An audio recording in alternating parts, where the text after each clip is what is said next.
What's up, Dream Warriors? Welcome back to another episode of a podcast on Elm Street. I'm Mark. I'm Brooke. And this is part 4 of our Screamin September. We are fucking flying through September. Yeah. This was a big venture for us at the beginning. We were not nervous about it, but anxious for it because this is a big undertaking. We're doing 5 episodes based fully on the Scream franchise. We've had some guests on, and again, we are joined by our good friend Jeffrey Chuck Norris from Chuck and Ruff Go to the Movies to talk about Scream 4 from 2011. So, Chuck, welcome back to the show. You're no stranger, but always a pleasure to have you. Thank you, my friends. I'm happy to be here, and I'm excited to talk about this movie. Hell, I'm excited to talk movies, period, but I'm excited to talk about this movie. Yeah, you gave me a little bit of insight into your rankings of the movies whenever we asked you to come on for Scream 3 and Scream 4. I'm not going to give anything away, but yeah, I can understand where you were coming from with what you said. I'll bring it up later on once we finish this episode, but it's funny that you actually bring that up. I was just in a debate with my best friend Justin on Snapchat. Not a debate, really. Like, we were just talking about our power rankings on this franchise. Mm-hmm. And I was honestly surprised that his matched mine because he talks pretty decently about Scream 3. So I was a little shocked. Very nice. Without getting too far ahead, like, Scream 3 is my least favorite in the franchise. I mentioned it last episode. Well, Brooke, you have a bit of a different thought on it, don't you? You said Scream 2 and Scream 3 kind of switch places. Yeah. Mm-hmm. Yeah. Okay. So it's a little higher up on your I guess rankings. Yeah. It's hard to rank Scream movies. Like, they could realistically be like 1A through E at this point. Yeah. Depending on how you look at it. Yeah. Like, my rankings changed after this watch of Scream 4. Yeah. Oh, interesting. Mm-hmm. I'm excited. And even the lowest ranked Scream movie is still not a bad movie at all. Scream 3 is at the bottom of my list. I'm not saying it's a horrible movie. It's probably the weakest in the franchise, in my opinion, but still a lot of fun to watch and obviously a lot of fun to talk about. We had a great conversation on it. Definitely. Yeah. Speaking on that, Josh is coming back for a Scream 5 episode. Oh. And he had some choice words for us in regards to us making fun of his rating of Scream 3. Oh, Joshy Poo. Don't be mad. He's going to be putting us on blast next week on our Scream 5 episode. Yeah.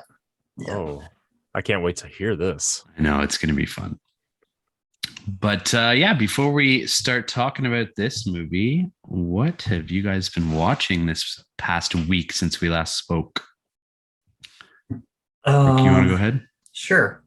So for me, I knocked out a bunch of 2022 movies. Nice. Well, actually, the first one I watched was Casablanca. That's not from 2022. No. But that's the first one on my list. That was the first watch for me, and as you can see, I did not enjoy it that much. What? Damn, dude! Yeah. I thought I didn't enjoy it that much. What? I don't know. Like, are we watching the same Casablanca? Yeah, I don't know. Like I said in my review, like, I just thought it was really boring.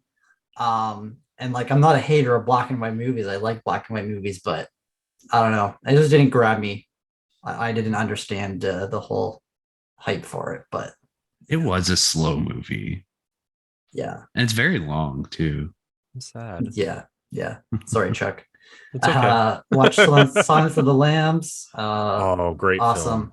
I went to watch Barbarian in theaters and fucking loved it. It's so good. I think it's my highest rated horror of 2022. It just inched out Black Phone. Wow. So I had a great time. I highly recommend watching this movie without kind of knowing too much about it. Enjoyed it. Old school. I mean, not much to say about that. You're my boy Blue. Leon the Professional, watch that. Choose or Die. That's another 2022 movie, and my rating is way lower than what Mark rated it. What did I give? Like a 2.5 or a 3 or I something? think I gave it 3. Yeah. So what's the plot of that movie? Choosing or dying. It sounds very much like another movie that Would You Rather? Kind of. Yeah. This one is more like these kids find a video game and there's a prize, and then like the video game like knows exactly what's happening in their situation. They have to choose stuff. Yeah. You've already lost me. Yeah. Exactly. As soon as you said video game, I'm like, oh man, this sounds horrible. Yeah. I watched Crimes of the Future and I really liked it. I think people hated on it a little bit, but I enjoyed it. I thought Cronenberg really made you feel like the body horror was the art, and that's what this movie is basically about. I didn't feel disgusted at all through it. Like the gory scenes, like usually I'm like kind of iffy with that stuff, but I like just couldn't keep my eyes away. I just loved how he did that, and acting was great too. What'd you think about the ear guy? That was sick. Yeah. And watched Where the Crawdads Sing. My fiance was really excited for this because she like read the book, so rented it for, watched it. It was just okay. Nothing too special. Yeah. What did she think about it? Because Sarah read the book too, and she said it's like one of her favorite books. Yeah, she didn't. I think she liked it as much as I did. Like she said, the book is more like courtroom, like drama, like, and the movie is more of the romance part of it. Oh, okay. So it's more like a romantic movie, but yeah. Romance always ruins it. Yeah. And then finally I watched a new movie on Shudder called Speak No Evil, and I really liked it. Yeah, I didn't know anything about it, and everyone was talking about the ending and stuff like that, and it's really good. I liked it a lot. Yeah. That's it. Very nice. What about you, Chuck? You been watching anything? Not really. Just been really busy at work and stuff like that. But I have finally gotten a chance to get caught up on the House of the Dragon. Nice. Kind of starting to get a little upset with the show. I'm tired of these time jumps. It's season 1, and there's already been almost 12 years worth of time jumps. Yeah. In the first 6 episodes, and I'm just like, this is moving way too fast for me. But I mean, I'm still enjoying it, and kind of like the memes that have been floating around the internet. Get invited to a wedding in Westeros, just say no. Don't go. Don't go. But those have been a lot of fun. My goal is to sit down and get caught up on the Lord of the Rings, Rings of Power, this tomorrow and the next day. We got a hurricane headed our way, so we're just keeping an eye on it. Shout out to all my friends in Florida who are like getting beaten down right now. Yeah. How many episodes of Rings of Power have you watched? I've only watched the first episode. Every time I go to start watching it, I end up doing something else. Because I was going to ask you, like, I haven't started it yet, but it kind of worries me that like nobody is talking about it, it seems. Well, the people who are talking about it just have nothing but amazing things to say about it. I think one of the greatest reviews I read is that it's a love letter to Tolkien. And you know what? That's a review I can get behind. So I'm excited to continue the journey into the Rings of Power. Definitely. I did watch one new movie though, and it's a fun one. DC Super Pets. Oh man, it's so good. Nice. It's so good. I laughed hysterically. Yeah. And it's so sad in certain parts of it too. But the kids enjoyed it. I think it's great. It was a lot of fun to watch. It is a lot of fun. Yeah. Nice. Yeah, just got added to Crave up here, which is like kind of like HBO Max down there. So yeah, I'm gonna watch it probably after this recording, honestly. Yeah, they just added it to HBO Max, but unfortunately, we wanted to watch it for my youngest's birthday, and so we just ended up buying it on Amazon, and it was worth it. It is worth it. It's a good movie. Absolutely. All right. As for me, share, motherfucker. There we go. Okay. So Brooke and I are going through our letterbox like stats kind of thing, trying to fill out these lists and shit. So I watched The Wicker Man from 1973. I've slept on this movie for so long because I hated the remake. And I thought, like, I don't want to watch an older version of this fucking piece of shit movie. But man, the original Wicker Man is so good. Nice. I highly recommend it. It's on the top 250 horror movie list on Letterboxd. And yeah, I definitely recommend checking it out. And then I watched Extraordinary Tales, which is on Shudder. And it's an anthology, but it's all animated and it's all different animation styles and all different directors. Okay. But it's all based on Edgar Allan Poe stories or poems, I should say. But it was pretty good. I enjoyed it. And then I watched Suspiria from 1977. This was a first watch for me. And I know a lot of people are probably just shaking their heads because, I mean, it's a classic, but I just never really had much of a desire to watch it. And it's another one I fucking loved. Yeah. Just beautifully shot. The score was absolutely phenomenal. And it was a really interesting watch. I'm glad I finally sat down and went through it. I also watched Speak No Evil. I didn't like it as much as Brooke, but I did enjoy it. That ending really saved it for me. So if anybody's listening that hasn't seen it, if you don't like it for like the first hour, just tough it out because that ending makes it worth it. Suffer for an hour. Yeah. Suffer. Yeah. And then I watched Bodies, finally, which is a 2022 movie. I had fun with it. Yeah, I liked it a lot too. Chuck, have you seen that one? I have not. Okay. I have heard of it, and it definitely is on my list at some point. Yeah, it's just a fun slasher movie. I love a good slasher movie. Again, the ending threw me for a loop. Josh has been asking like everybody if they've watched it and if they could have guessed what happened at the end, and nobody's been able to. And yeah, I'm definitely one of those people that did not call the ending of this movie. Well, damn! Now I got to watch it. Yeah, seriously. It's Where'd you watch it? I believe illegally. No, I think I'll find it. Yeah, because I couldn't rent it. I couldn't rent it anywhere, so I had to. It's not my fault they take forever to put it on rental services. Rude. I watched The Phantom Carriage, which is an old ass silent film horror movie, also on the top 250 horror movie list. Yeah, HMC covered that one, I think. Yeah, they did. I don't know. It was okay. I'm not a big silent film kind of guy, so. Watched Sing 2 again. No, not again. I watched Sing 2 with the kids. I don't know. I have a soft spot for these movies, like Sing and Sing 2. I don't know. I really enjoy them. The first one. Yeah, and the second one was fun. Just as good. As good. It seems like everyone likes these movies. Yeah.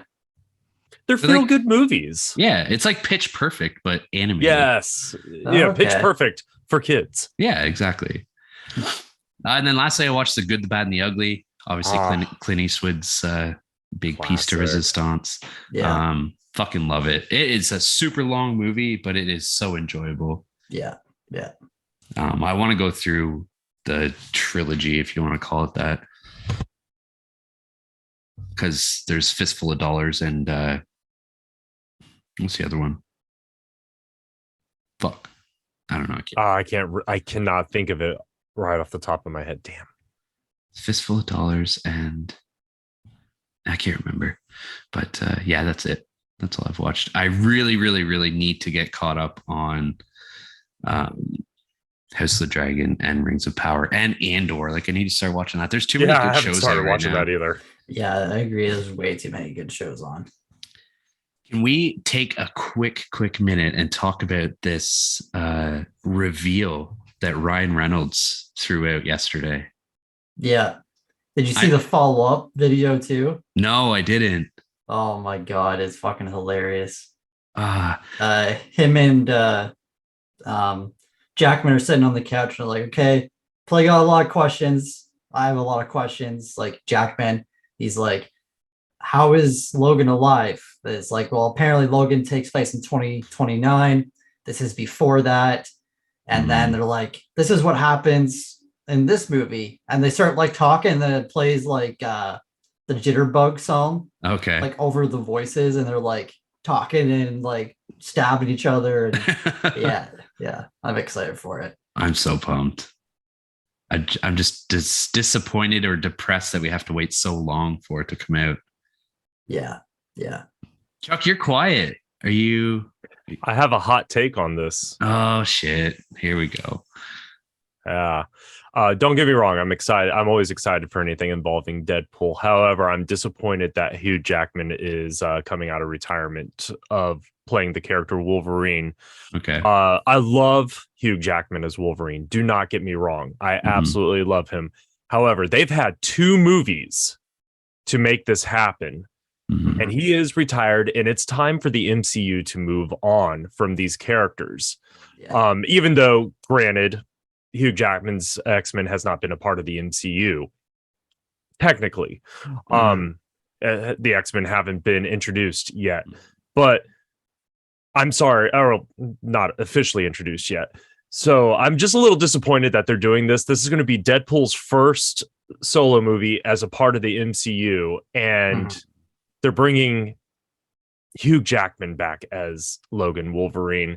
It's going to be exciting to see. I'm sure I'm going to love the movie. Absolutely. I'm just a little disappointed that, you can't keep resting on your laurels. You cannot keep bringing back the same formulas over and over and over that we're going to work, but you got to keep it fresh, or else the franchise starts to fail. And speaking of franchises, you got to keep freshening it up every once in a while. Otherwise, it's just the same stale shit over and over and over. And that's why when I shared my opinion on that at work last night, I got a lot of like death stares. I totally get you. Like Logan ended perfectly, but yes, Logan was the perfect. I'm sorry, I'm hitting my mic now. I'm getting so excited. Logan was the perfect send-off for the Jackman Wolverine. There's no reason to be bringing him back at this point. Even if it's a cameo, or if he's just going to be, the co-star alongside Ryan Reynolds, there's no point in doing it anymore. They had 2 movies to do it. But I think I don't know if this is like a fan service or not, because people have always said that like Deadpool needs to have a Wolverine cameo in the movie, because Deadpool was a cameo in Wolverine very briefly. So I don't know if it's like a fan service or what it is. I've seen people say that there's a possibility that they could be doing the Deadpool comic, Deadpool Kills the MCU. That'd be cool. Yeah. They have 2 years to wow us. Yeah. I mean, I could be eating my words 2 years from now. So who knows? Maybe Jackman will back out of it by the time it gets released. And then Chuck will be happy. All right. Okay, there. I'm not going to be happy if he backs out. Again, I'm sure it's going to be awesome. I'm sure it's going to be funny. It's going to be great. I don't think Deadpool 2 was as solid as the original or as the first one, but I mean, a Deadpool movie hasn't disappointed yet. And I got to trust that Ryan Reynolds and his prowess to make these Deadpool movies happen knows what he's doing when he uses his power to make these things happen. He and Hugh Jackman have a wonderful friendship. They are 2 of the funniest celebrities outside of the roles that they play. And so having them on screen together is always going to be a delight. It's like y'all said, I think it's a fan service, and I think it's a kind of a disservice in a way to the character of Logan. Yeah.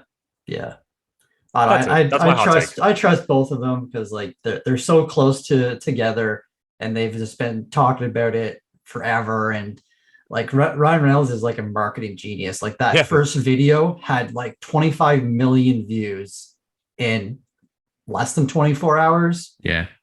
I know I shared it like 3 or 4 times, and like I've had friends share it to me like a bunch of times since it came out, and it's just Yeah, it's and you're absolutely right. Yeah, that's it. Everybody's been talking about it. It's been trending ever since it dropped. Ryan Reynolds, like you said, is an absolute marketing genius. He has me drinking gin, and I hate gin. So, I mean, come on. Yeah. I've never had his gin. Is it worth getting? I like it. I'm not a big fan of gin, but it's solid. It's solid. As far as gin goes. Exactly. All right, cool. Okay. Well, now that we've got that out of the way. Your entire fan base hates me now. I'll be surprised if y'all invite me back. Come on. We'll invite you back for this Deadpool movie. There we go. We'll break our mold of horror movies and we'll just do it. All right, let's dive into this movie. Let's do it. All right, like we said in the intro, this week we are coming at you guys with Scream 4 from 2011. This is our fourth installment in the Screamin September, whatever the fuck I want. I don't know, whatever we're going to call it. Month. I got tongue-tied for a minute. Before we start talking about the movie, though, what are you guys drinking? Well, speaking of gin, it's not aviation gin, but I am drinking a gin and tonic. Very nice. It's purple. Mm-hmm. Why is it purple? That's how the gin came. Oh. Yeah. Purple gin. Interesting. Well, because I think gin is like made from like juniper berries or something like that. Yeah. So makes sense to me. I don't know. Are juniper berries? I was like, is purple? it like a lavender infused gin? I mean, maybe. What are you guys drinking? Brooke's a fancy bitch. Hey, it takes a lot to be a fancy bitch. I'm drinking some JP Weiser's apple whiskey. Very nice. Same bottle from Alan's wedding, Brooke. That's what I figured. That we all shared. Passed it around for a little bit. Yeah, I got stuck with it, so now I'm drinking it. What about you, Chuck? I am the least exciting of the three of us. I am drinking a sparkling water. What kind? I see a dark red. Is it like black cherry or? This is cherry limeade. Ooh. Yeah, it's delicious. It's a Walmart brand. But yeah, I had my one beer at lunch, so I have to behave tonight. That's fair. Yeah. I like sparkling water.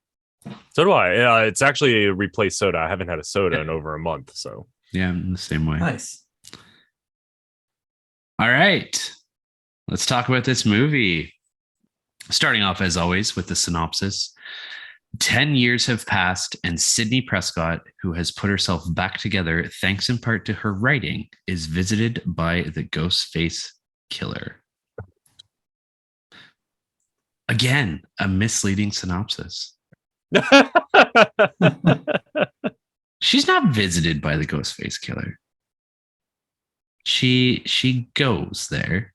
I'm about to say, I think, it could be said that she visits the Ghostface killer kind of unofficially. Yeah, that's what I was going to say too. Yeah. She doesn't intend to visit him. Mm-hmm. He just happens to be there, you know? Falls onto her lap. Hey, can I stab you today? As always, this movie is directed by Wes Craven, the one and only. He needs no introduction. We're on his fourth movie in the franchise, so we've talked about him lots. R.I.P. Before we get to the cast, I just noticed something interesting on IMDb. Scream 4 is the first Scream movie where comedy is on the type of movie. Really? Yep. It goes comedy, horror, mystery. I would say this is one of the least funny of the franchise. Scream 2 had more humor in it. Yeah. Well, even Scream had more humor. Yeah. The first one was a comedy horror, if you really want to be technical. This one, This is weird that they just decide to add it for this one. That's interesting. And then the newest Scream, they don't have comedy at all. So it's weird that they have this one as only comedy. The new Scream had more comedy than this one. Yeah. Just give me 1 sec here. Oh, fuck off. Just shows you that IMDb doesn't know what they're doing. They really don't. Oh yeah, Chuck, I was telling Mark earlier tonight that I wasn't going to be able to record because I have a fever of 103. And the only cure is more Scream.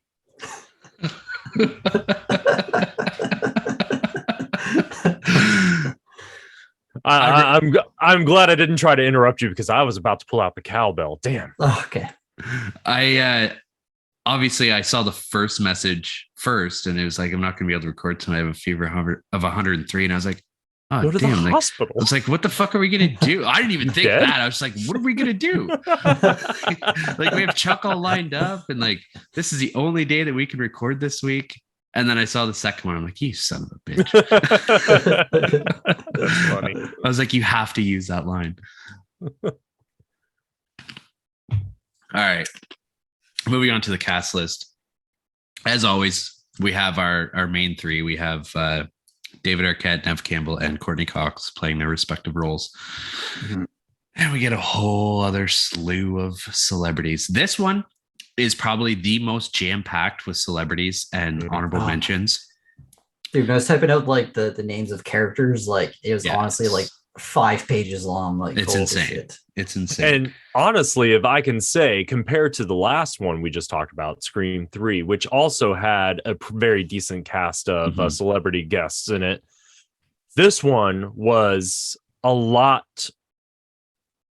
I hate to say this. This one was a lot more fun. As far as the celebrity guest ones, like, yeah, you know, I love Jay and Silent Bob and stuff like that. That was great and everything. But all the people, all the different celebrities, minor and major, that they got to be in this movie it was just so much fun to watch because it all worked well together. Yeah. Yeah. I just think like 10 years later, like they have to kind of come in with a bang and get people hooked. And I think they did that, you know. Well, and I think people thought too that this was going to be the last one in the franchise. Yeah. Like, I'm sure in 2011 they didn't expect that there would be a 5th one 11 years later. And a 6th one. And a 6th one and a 7th one. Oh my God, it's turning into the Fast and Furious franchise. It's all about family. Who needs Ghostface when you have family? Oh, shit. All right, starting off, I have Emma Roberts, who plays Jill. Did not know that she is Eric Roberts' daughter. And she's also Julia Roberts' niece. Yep. So, which leads me to another fact that I did not know, that Eric Roberts and Julia Roberts are siblings. Step sibling or half siblings. How is that what it is? I think they're half, yeah. Okay. Yeah. Oh, siren. They're coming for you. Yeah. The Popo. Living in the big city. Hey, you said that you downloaded that movie illegally. They're coming for you.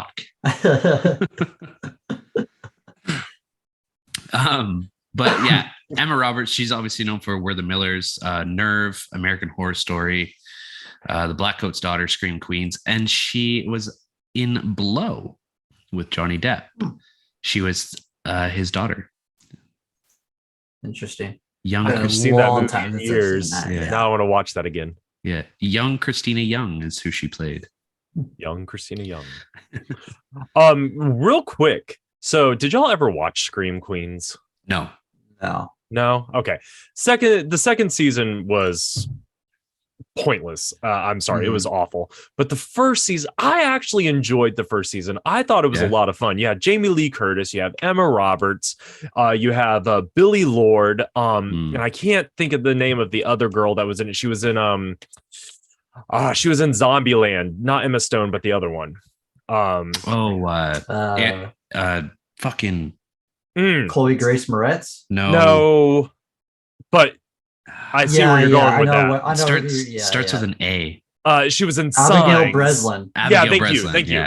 Yeah, you know, it was such a fun show to watch. It was so absurdly stupid, but just such a fun show to watch. I thoroughly enjoy it. I say just go give it a try. I think it's on Hulu. Watch the first season. Okay. Absolutely. Sorry, I just had to throw that out there. No problem. I have a hot take. Uh-oh. I don't like Jamie Lee Curtis, so that's why I have never watched it.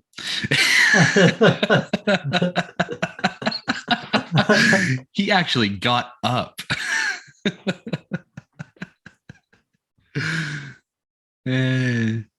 Hi. I'm sorry, say that again. Welcome back. I think that your opinion might change after you watch Everything Everywhere All at Once, because she's fucking great in that movie. Okay. Yeah. I think your opinion would change if you watched Trading Places. Okay. True Lies. Okay. All right. It's not that I don't like Jamie Lee Curtis. I think she's an overrated scream queen. Oh, okay. I can get on board with that. Yeah. Yeah. I do like her in her non-horror roles. I just think like she, like with the whole Halloween, and then she did like Terror Train and Prom Night, and I don't know. She was overused, I think, back then, and she just, I don't know.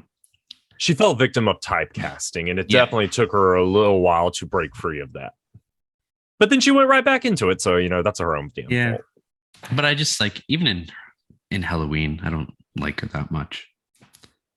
But that's just me. Sorry, one sec. All right. Next up, I have Hayden Panettiere, who plays Kirby. Used to have a huge crush on her. Oh, dude, me too. Man. Me too. I still do. I loved. Yeah, let's be Heroes. honest. Heroes was save the cheerleader. Like save the first 2 seasons of Heroes. Perfect. Awesome. That was great television, and then it just went downhill. So bad and so hard. Like that was great television, though. I remember gathering with my friends like every night to watch Heroes. It was the thing. Yeah, and she was awesome. She was. So obviously she was in Heroes. She was also in Remember the Titans. Yes. I Love You, Beth Cooper. Yes. She was in Nashville. She was in 2 video games, Until Dawn, which is a fantastic horror video game. And she's also in the Kingdom Hearts franchise. Oh.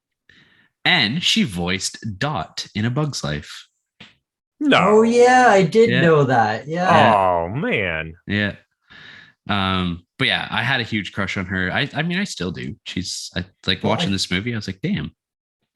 I don't know if it's a spoiler for this movie, I think, because isn't Kirby coming back for Scream 5? I heard. Yeah. Scream 6. Yeah. Scream 6. Yeah. Yeah. I heard that she'll be making an appearance, and I wonder in what capacity and for how long. So that's going to be interesting. Maybe we'll dive into this later on in the movie, then kind of figure out how they could bring her back. Yeah. Then I have Marley Shelton, who plays Deputy Hicks. She's in Planet Terror and Death Proof, so the Grindhouse movies. Never Been Kissed, Bubble Boy.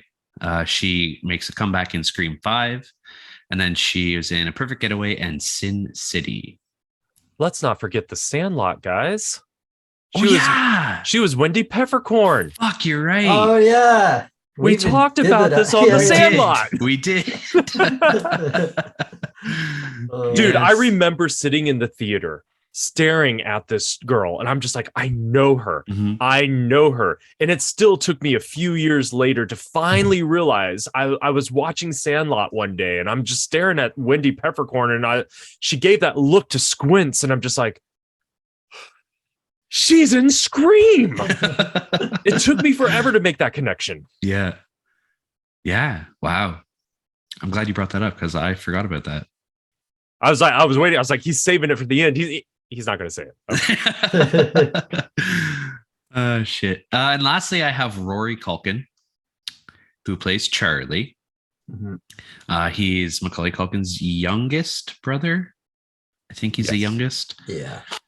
He was in Signs, Mean Creek, The Last Thing Mary Saw, Lords of Chaos, which is a movie that Brooke and I did a while back with one of his friends as a guest. Fucking wild ass movie. He was in Waco, which is an amazing show that Brooke still needs to watch. Well, it's not on Netflix anymore. Okay, I tried watching it. You had your time. I think it's on Paramount. Is it? I think it is. Have you watched it, real Chuck? quick, guys? No, it was on my watch list, and again, just kind of never got around to it. It's really, really good.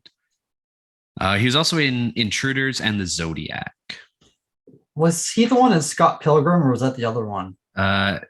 No, I think he was too. Yeah. No, that's Kieran Culkin. Oh yeah, you're right. Okay, It is Kieran Kieran. Culkin. Yeah. Right. Okay.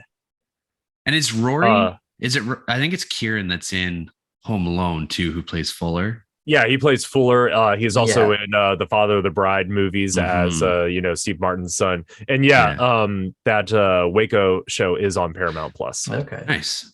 I think Kieran is on Succession as well. Yes. Yeah. Yeah.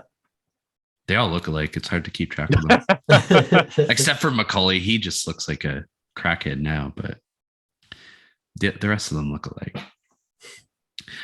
All right. I didn't write down the honorable mentions just because there's so fucking many. But in that opening scene alone, we have Lucy Hale, Shanae Grimes, Anna Paquin, Kristen Bell, Amy Teagarden, Britt Robertson. And then like throughout the movie, we have Alison Brie, Nico Tortorella, Anthony Anderson, Adam Brody. Like it is fucking jam-packed with celebrities, this movie. Yeah. I love Alison Brie. She's fucking awesome. Yeah. It's so weird though to watch her in something that isn't Community. Like I know she had that show on Netflix and my brother said it was pretty good. Yeah, Glow is superb. I love it. It's a good show. Yeah. It's just, to me, she will always be a little Annie Adderall from Community. Yeah. And it's so weird to watch her in this. I'm excited to see the movie too. 6 seasons in a movie. 6 seasons in a movie, and they finally are making the damn movie. Robert and I were so excited when they announced the movie. I really hope that they get like the original cast and like get Donald Glover to come back. Yeah, I think they probably won't get Chevy Chase, but because they killed off his character. But or he could be back. Who knows? It wouldn't surprise me if anything's possible. Some sort of way. Oh, I wasn't dead. Yeah. I faked my death. Yeah. His character would do that too. Yeah, it would. All right. Did you guys have any that I didn't just fucking rhyme off in the novel there? I got one. Okay. Mary McDonnell. She's the one who plays Sid's aunt, Kate in the movie. Yeah. She's been in movies like Independence Day. She was the president's wife, Dances with Wolves. She's been making movies for a long time. So every time she pops up into a movie, I'm like, oh, hey, what's going on, Mary? Yeah. Nice. Yeah. Before we move on, can you guys do me a quick favor? Open up your IMDb. Okay. And search Eric Roberts. I meant to bring this up earlier. Okay. And just look at all of the projects that he has coming out. Coming up? Yeah. Jesus. That's insane. I scrolled through like 3 pages. 105? Jeez. Yeah. Just in 22 alone, he has like 12 movies. Like, how is that possible? Does guy sleep? He has so many in post-production and pre-production and like announced. Like, he's got 267 acting credits and 105 of them were within like the next 2 or 3 years. Is he in money trouble? Does he just need to work? What's going on here? Amityville Bigfoot? I'm intrigued. Amityville Bigfoot.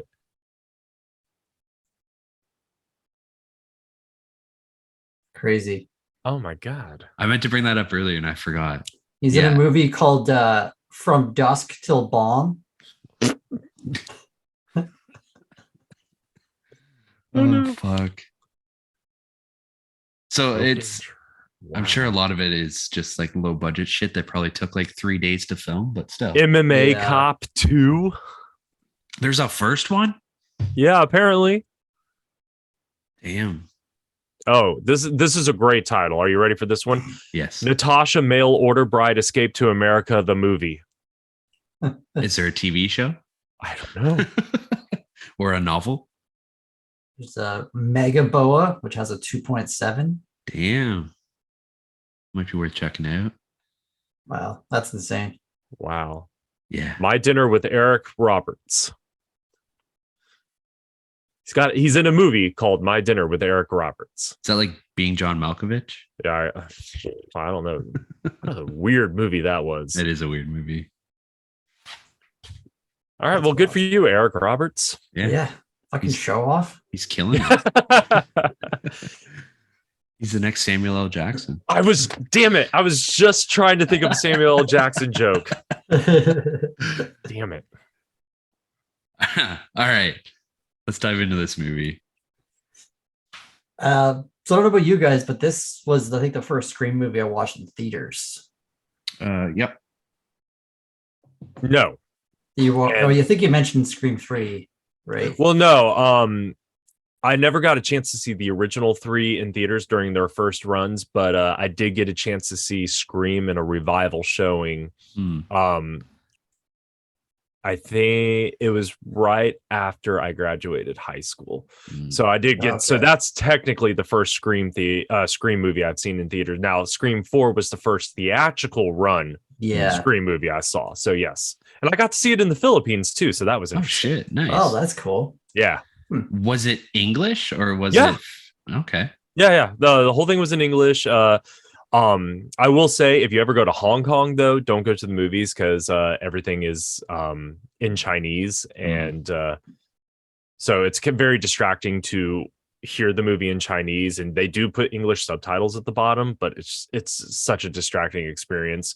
That's what ruined that Pirates of the Caribbean movie for me. Okay.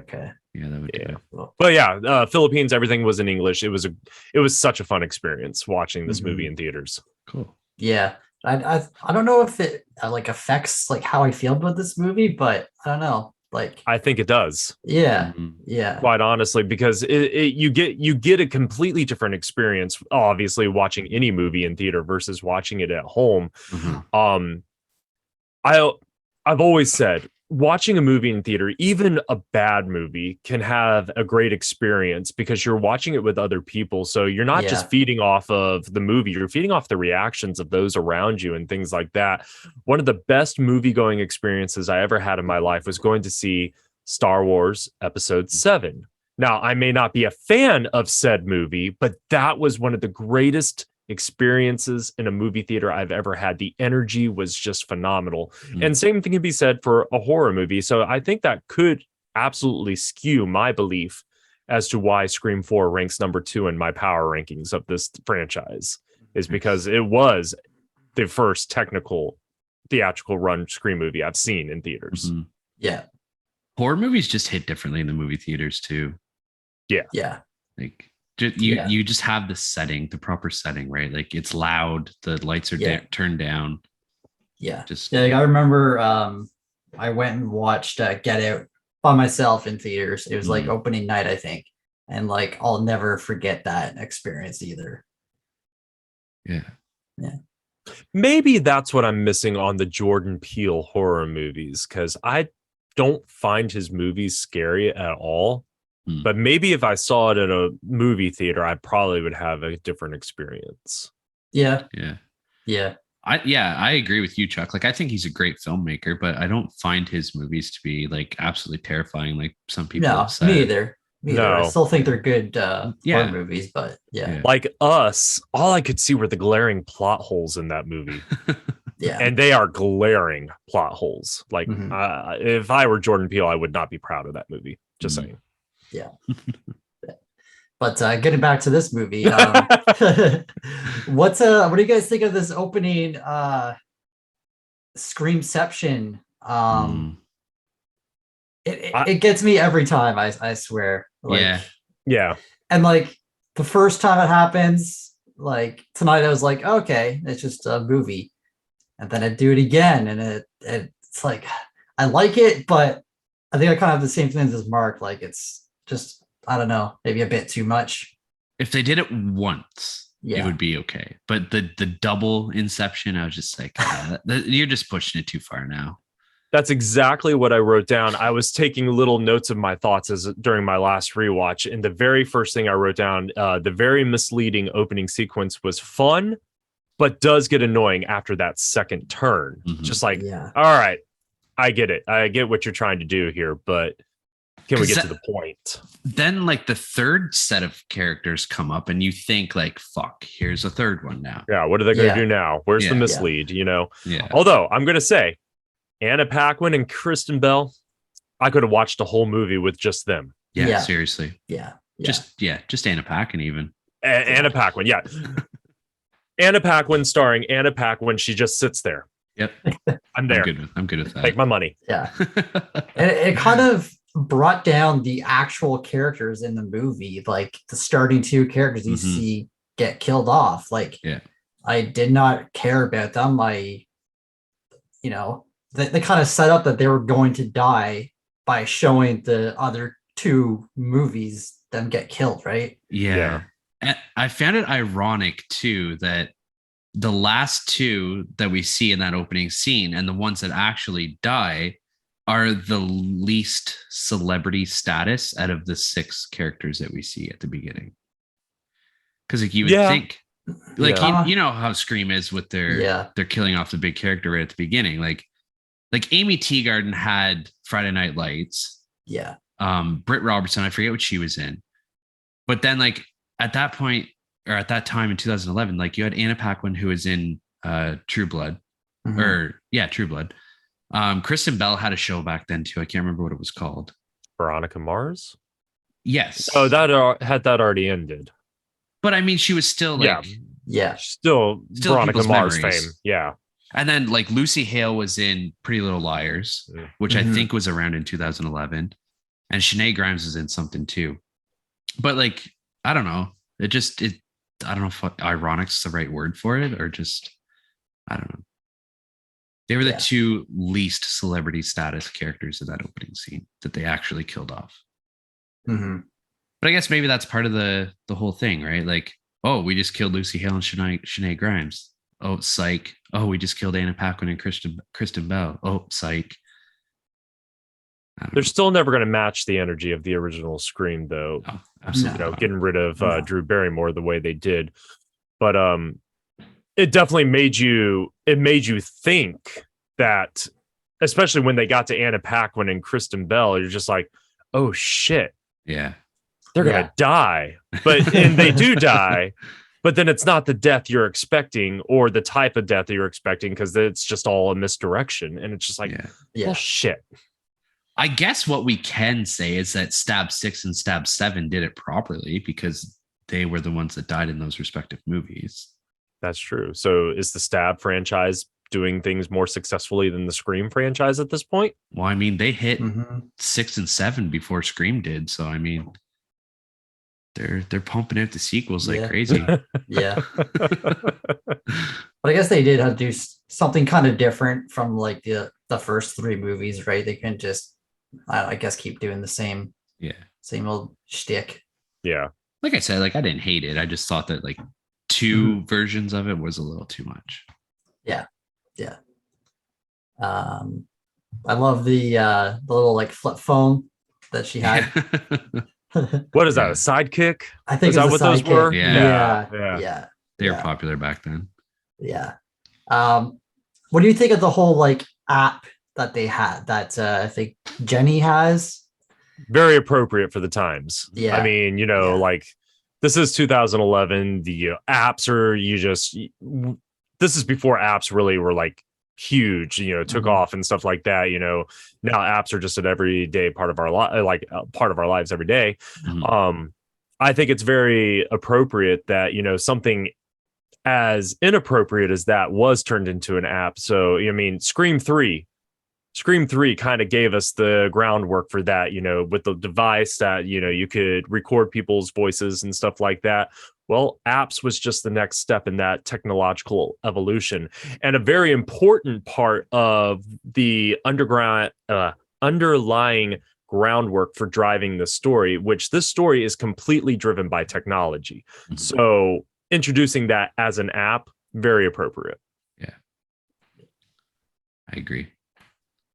I really like the opening music of this movie as well. Like when they kill the Jenny and Marnie, and then it cuts like the opening. I really like the music choice that they had. I can't remember what the song was, but I can hear it in my head, but like I honestly don't know what it is.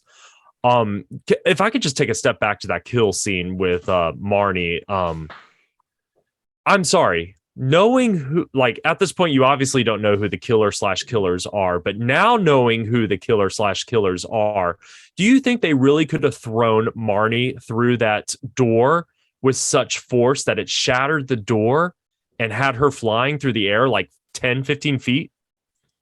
Maybe both of them. I was going to say what we do know is they're both scrawny little, like I could snap them like twigs. Yeah.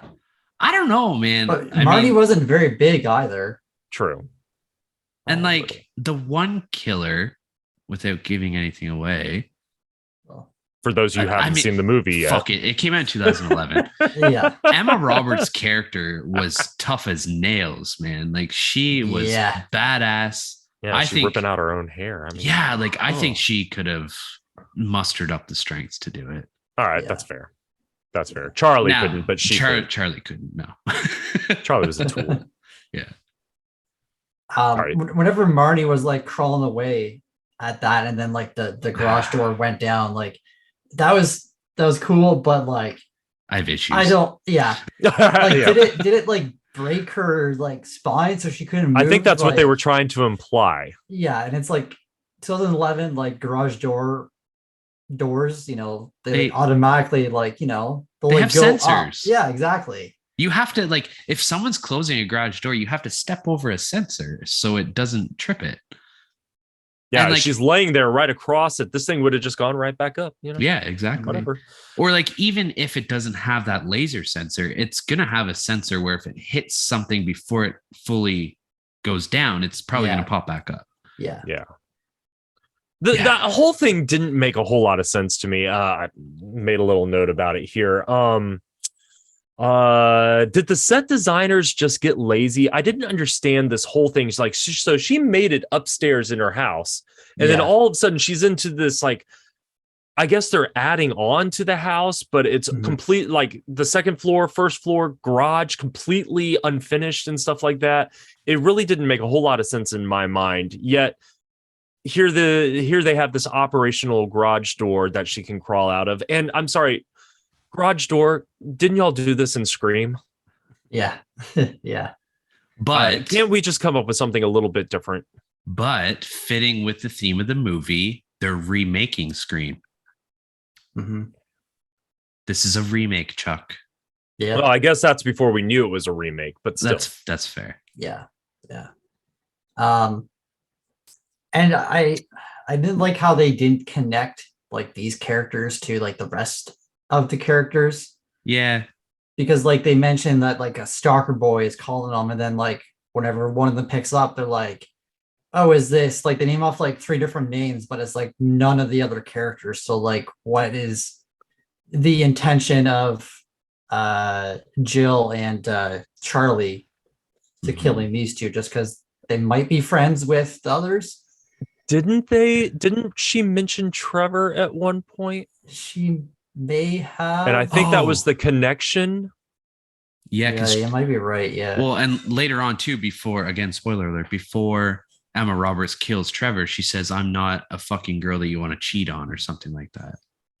Yeah, I think what's her face was getting it on with Trevor. Yeah, but why kill both? That makes sense. Yeah. No, because the other one was probably just collateral damage at that point. Oh shit, you're here, man. Gotta take care. You stay right there. I'll be back. Yeah. Yeah, because the next morning, whenever Kirby picks up Jill, and then like she gets in the car and says like, "Oh, Trevor called me last night," and she's like, "Okay, stop talking." And then like Olivia gets in the car, she's like, "Trevor called me too." So like, do you think that one of those phone calls wasn't actually Trevor? It was either Jill or Charlie. It could have been just to like throw off the scent. Absolutely. Or again, imply, they spent a majority of this movie trying to imply that Trevor is involved in some way, shape, or form, which kind of just made him the obvious not choice. Yeah. Like if you're trying so hard to convince us it's Trevor, it's not Trevor. Yeah. He looked too much like Billy, I thought. Yeah. Yeah. Like the actor. Mm-hmm. But again, it's a remake. Exactly. That's true. That's true. Yeah. I forget what I was gonna say. But they spent a lot of time trying to pin the focus on so many different characters in this movie too. Like at one point, like they're trying to like imply that Sydney might be the killer. Mm-hmm. Yeah, but they tried that in the past ones 3. too. Yeah. So yeah.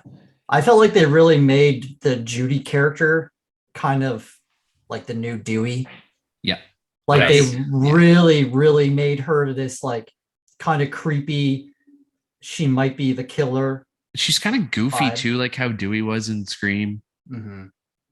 Yeah, I noticed that too. I was like, why are they like really kind of playing her off as this kind of creepy character? She's obsessed with Dewey. She's always trying to be like near him. She's feeding him and stuff like that. Then she's standing in the shadows talking to Sydney in the house.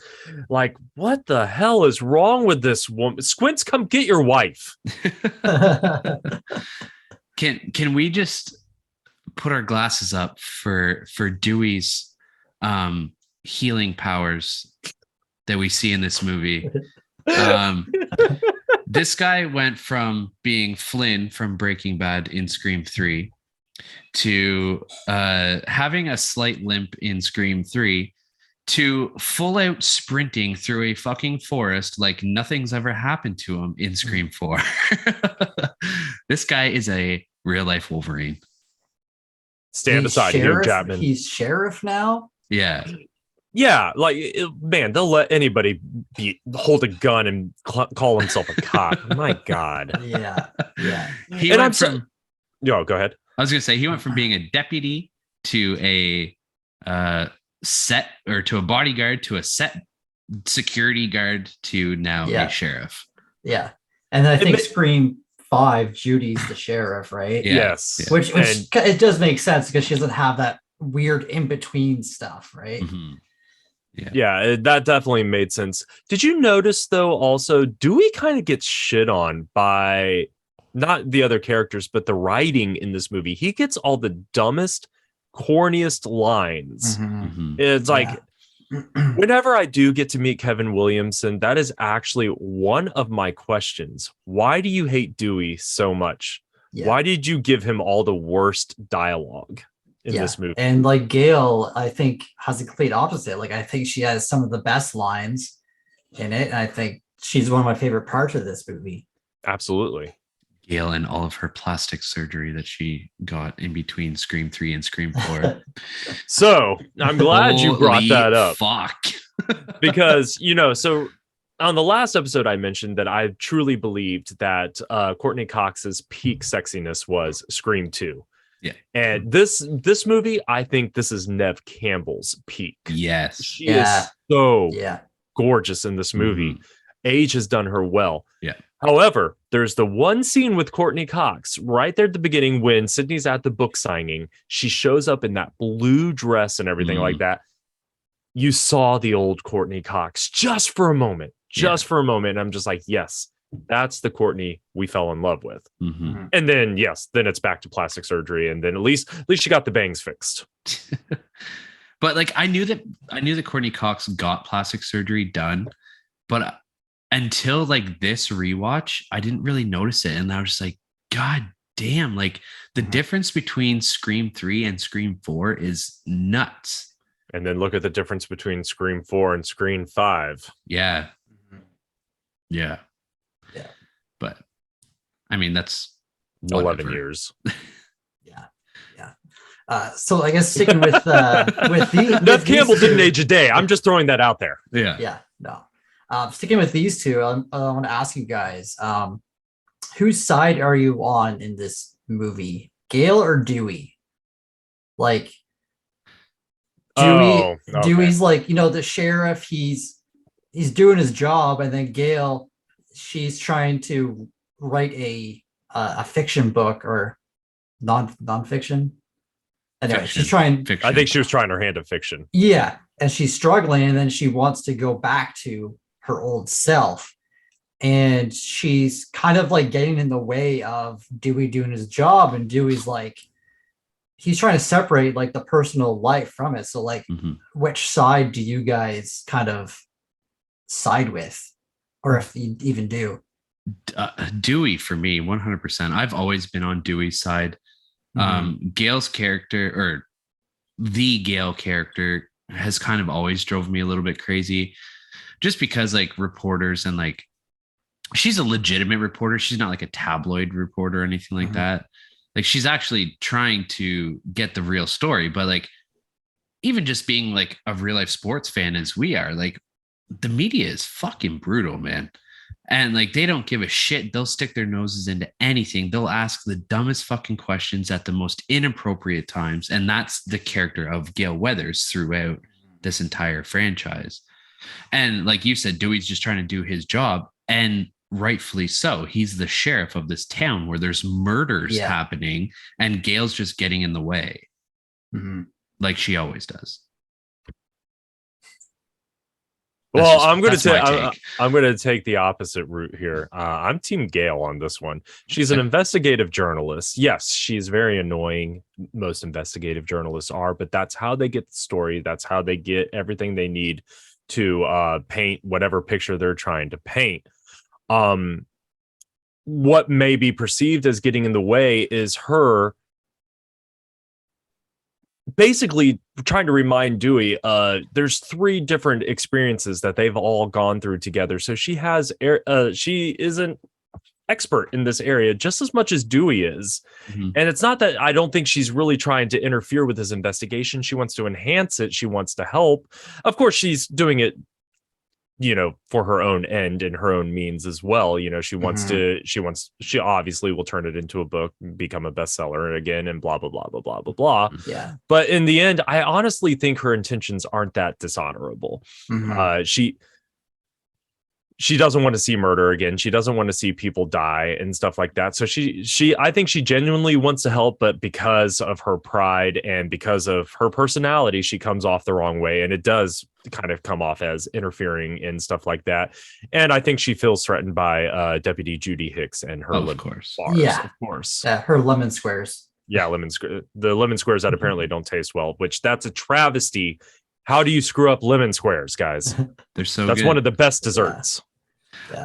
Yeah, for me, like I think I'm on both sides. Like at the start of it, I was definitely on Dewey's side. Like Gale is like walking into like the sheriff's office, and Judy's like trying to stop her, and then she has to tell Dewey, like Dewey's like, "Oh, how do you know that?" Like, shh. She's like, everyone fucking knows about it. It's all over the internet. Dewey's just like, really? But then, like, by the end of it, at the end of the movie, like, you can see, like, after she's stabbed, she's in the hospital bed, like, she just wanted to help Dewey, and, like, he didn't kind of get that. Like, they're kind of, like, a team, but Dewey was focused on not himself, but, like, he wasn't accepting Gale's help. I think, like, in Dewey's defense, like, yeah, okay, maybe Gale's role in this movie is honorable, and now she's an investigative journalist, but Dewey has the same experience with Gale as we've had in the last 3 installments of the franchise, right? Where she was doing this for monetary gain, and she was doing this to get her name in the spotlight, and she was fabricating stories and giving out false information with the whole Cotton Weary and Maureen Prescott thing. So maybe that's where I'm coming from with that, is like it's just been like ingrained in my brain that she has been like this throughout the whole thing. And I mean, throughout the movie, like, yeah, how you said, Brooke, like we see a change in her, where she is just trying to help, and her and Dewey are a team, and so is Sydney. Like they're a trifecta, right? They've been through it all together. They're the remaining 3 survivors from all of these incidences. So yeah, I mean, maybe towards the end, her intentions are honorable, and like even at the beginning, I'm sure they're honorable, but she's also just like going about things the wrong way. Oh, absolutely. She definitely needs to work on her approach and her tact with people. But I'm gonna throw this out there. This is a formula that has been established since the original Scream. And that's part of the attraction between the characters of Dewey and Gale. They're both so headstrong in their own ways that they say opposites attract. That's what makes them not a great couple, but that's what always brings them together, is the fact that they always seem to see the opposite side of the coin. They're always kind of butting heads and stuff like that. And of course, I think production was really capitalizing on the fact that they had just recently divorced a few years before the production of this movie. Mm-hmm. So in real life, they had recently divorced. So, kind of playing on that whole, hey, instead of making them all lovey-dovey throughout this movie, why don't we play on this whole they can kind of trash on each other type situation. Yeah. But again, it's a formula that they established back in Scream, and it's one they've repeated in every single movie, except for maybe 5, because they didn't really have a whole lot of interaction in that one. In fact, zero interaction. Did they even share a scene? They shared one scene together, right? Yeah. So I have a question. Where do you think Gail's insecurities came from? Because we see her in Scream 1 and Scream 2, and she is like, I mean, throughout the whole franchise, she's a strong, badass woman. We kind of did say in a previous episode that, like, if she didn't have Sydney or Dewey, like, if they didn't have each other, she would probably be dead by now. But at the same time, she has gotten, in Scream 3 and in Scream 4, she has gotten so jealous of the other women in Dewey's life. Mm-hmm. Like, we see it with Parker Posey's character in Scream 3, and then we see it with Deputy Hicks in Scream 4. It's just like, where did that turn come from? Because she was so confident with Dewey in Scream 1 and Scream 2. Is it because she was like taking advantage of Dewey's like childlike behavior in the first 2, and now he's like a grown-ass man? I think it more has to do with her, Okay. I think her insecurities have to do with everything that please, listeners, do not hate me. All right, I'm just trying to reason this out. She's aging, and something that we all go through as we age is we start to realize that the world is changing around us, and we're having a hard time keeping up. And again, another central theme of this movie. I think about it now. My kids know a lot more about certain pieces of technology and stuff like that than I can even comprehend. I work with people younger than me who just like have this worldly knowledge of current events and things like that. And I just stand to the side like, how the fuck did what? Yeah. So I think that's where Gail's coming from, and that's where the insecurities. Nobody likes to be left behind, and nobody likes to be forgotten. Mm-hmm. She's fallen from the limelight. She chose the simple life, and she absolutely, part of her regrets choosing that simple life, moving back to Woodsboro, marrying the sheriff, things like that, walking away from all the possibilities that would have kept her in that limelight. Mm-hmm. And I think that's where these insecurities come. And of course, yes, there's a young, hot deputy, constantly throwing herself at her husband. There's these high school kids who are cracking like this case faster than she ever could and stuff like that. So yeah, that's got to be nerve-wracking to, or psychologically torturing to anybody. That's fair. Yeah, I agree with that. And like, she's like out of the limelight, like you said. She's all of her books, like her main books, are done. Stab 7 was like, I think, like the last movie in kind of her run that she was based off the Gale based off story, of. Yeah. And then Sydney just released a book, is on a book tour, and is getting all of this attention. That was Gail's thing. Not Gail, exactly. So, and she's struggling to write something that isn't, investigative journalism. And I think she just wants to go back to that. And, That's fair. She does have a lot of shit going on. Yeah. Chuck, this is off the rails, but going back to your getting old comment. Yeah, please, listeners, I wasn't trying to say anything. No. Funny story. Well, 2 stories actually. So we take in summer students at our work. They work before they go into college or while they're off on summer break and whatnot. And we had a kid in here this summer. He was 18, I think, 19 maybe. And whatever, somehow the topic got on how old he thought everybody was in our department. So he's going through and he's saying everybody's age, and then he looks at me and he says, I'd give you like 54. What? I was like, motherfucker. Get out. I am 33. Thank you. Oh my God. I would have killed him. He goes, well, like you have gray hair and stuff. I'm like, yeah, I've had gray hair since I was almost your age. Like, fuck you. 54 this kid gave me. Oh my God. I'd be so pissed. And then today I went to my kid's school because they had something going on at the school. So I went there after work and we were like walking around the schoolyard, and one of the kids came up behind me and he's like, are you a grandpa?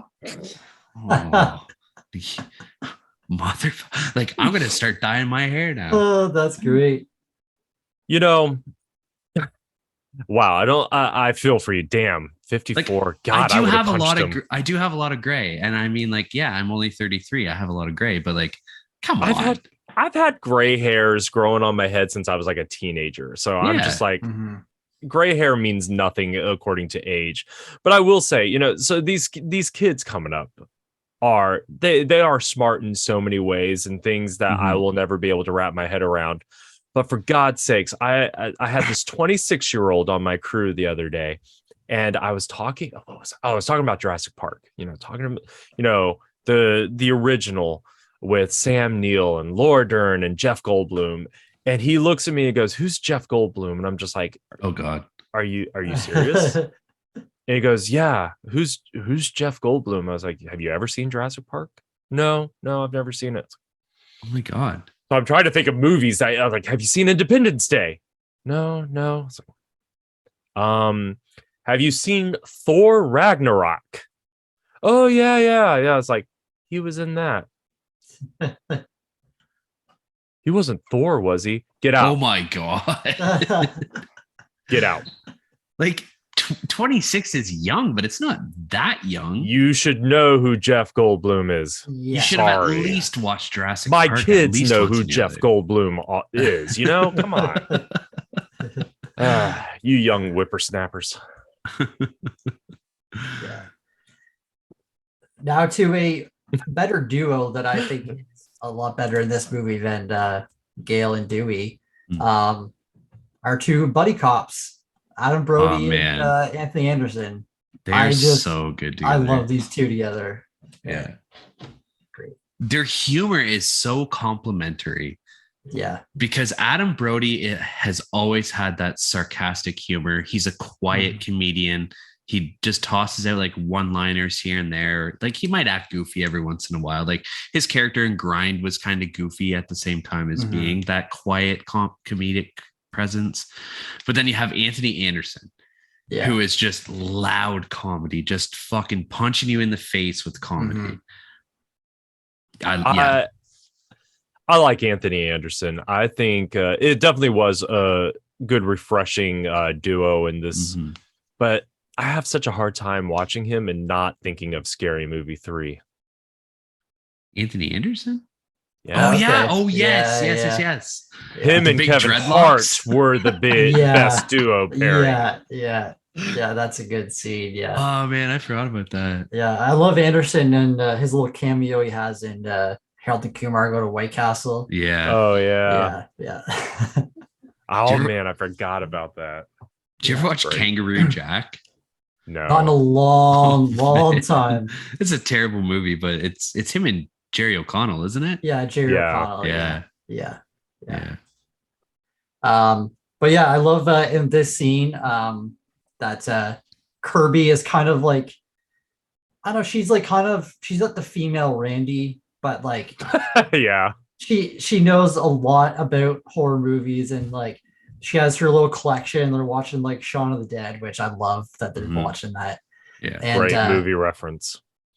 I really love the Ghostface in this movie. Like this scene specifically, like just the way the phone call conversations go, I think is like one of the best in the franchise. Yeah. Not to get too far ahead of themselves, but that was the scariest scene probably in that whole movie. I'm not gonna lie, Chuck. I'm with you. I'm with you. That got me. I did not see that coming. No? I think I jumped out of my seat a little bit, if I remember correctly. Yeah, and just like the line delivery of Ghostface, like whenever he tells them like, oh, like look in the closet, and then he looks in the closet and she's like, oh, you fucking liar, and he's like, I didn't say your closet, and then it goes to Olivia across the road, and So good. Yeah, it's great. Although this scene did bug me a bit. Like, you see Olivia struggling, getting stabbed in the hand. It's pretty brutal. And then Kirby and Jill, well, actually now I get why Jill was standing there, but like Kirby's standing in the window just yelling, help, help, for like 5 minutes. Yeah. And then Sydney runs in. They're like all standing at the window, just watching Olivia get murdered. And then they're still standing there. And then like Sydney runs out. And I don't know if they were in the car, like the cops, or like why she didn't go tell them. No, they weren't in the car, because as soon as she ran outside, she started calling for them, and she looked at the car and they weren't there. Okay. Yeah, then she runs in and has a little fight with Ghostface, and the amount of blood in Olivia's room was wild. That was a brutal death. This one was a gore fest. Like there's a lot of blood and gore in this movie. Yeah. And like some brutal fucking kills. Like yes. Jumping ahead, but that's it. We're really jumping now. Well, we'll talk about it after. But yeah, I love that scene. Yeah. It's a great scene. And they keep like having, Trevor calling and making all the phone calls. So damn it, Trevor. It's really building up. If he would have just kept it in his pants, crying out loud. Yeah. Well, and like I never even clued into this until right now. Yeah, they're always using his phone. And then later on in the movie, they're like, thought you couldn't find your phone, or I thought you lost your phone or something like that. I was like, oh shit.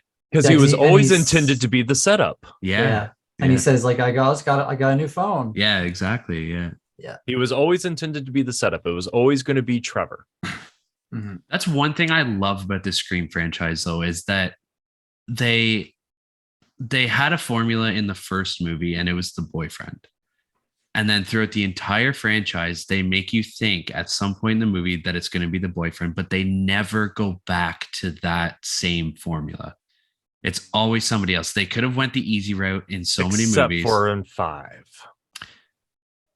Yeah, kind of. They brought back the boyfriend. Yeah, but yeah, I guess. Yeah, okay. But fine. it was a reboot. It was a reboot, to be fair. So I guess it was okay to bring it back. That's kind of where I'm hemming and hawing on it. But Yeah. But that's I mean, it's always been a misdirection. Like they make you think it's going to be the boyfriend, and then like you kind of roll your eyes, and then it ends up being someone completely different. It's kind of like in Scream 2 when they tried to convince us it was Jerry O'Connell. Yeah. I was like, nah, not him. Can't be Jerry. Yeah. He's too nice. Yeah. I also found it weird that like kind of Gail like ends up be friends like the high school kids. Oh, like, creepy as hell. Yeah, gets in like their movie club, and it's like, okay, like I get the first movie, she's sitting on Dewey trying to get with the cops, but then like I know she kind of gets in with them. It's a trend. She has this thing about sneaking into high school parties. Again, that's true. I think it's an age thing. She wants to feel young again. Yeah. So Charlie runs like the movie club, and Robbie is kind of his like friend who is like always like live stream with his like headset on like the whole movie.